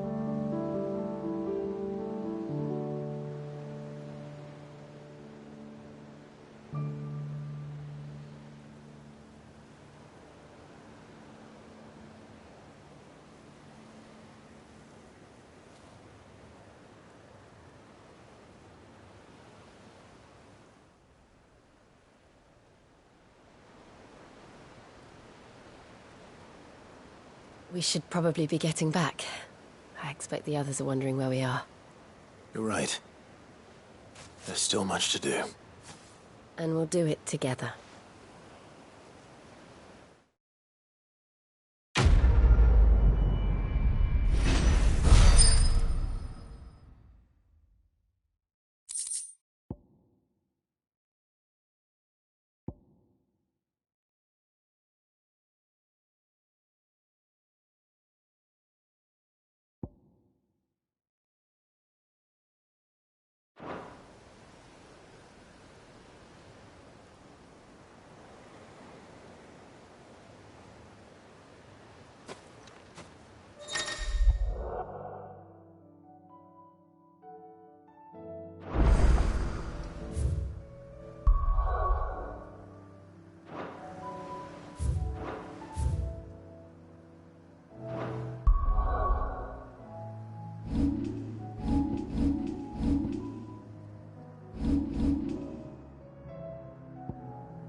Back again? Truth is but a matter of belief. Alas.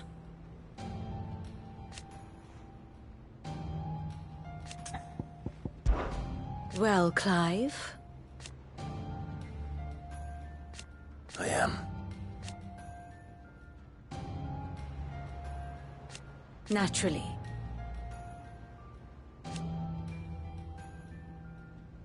I shall.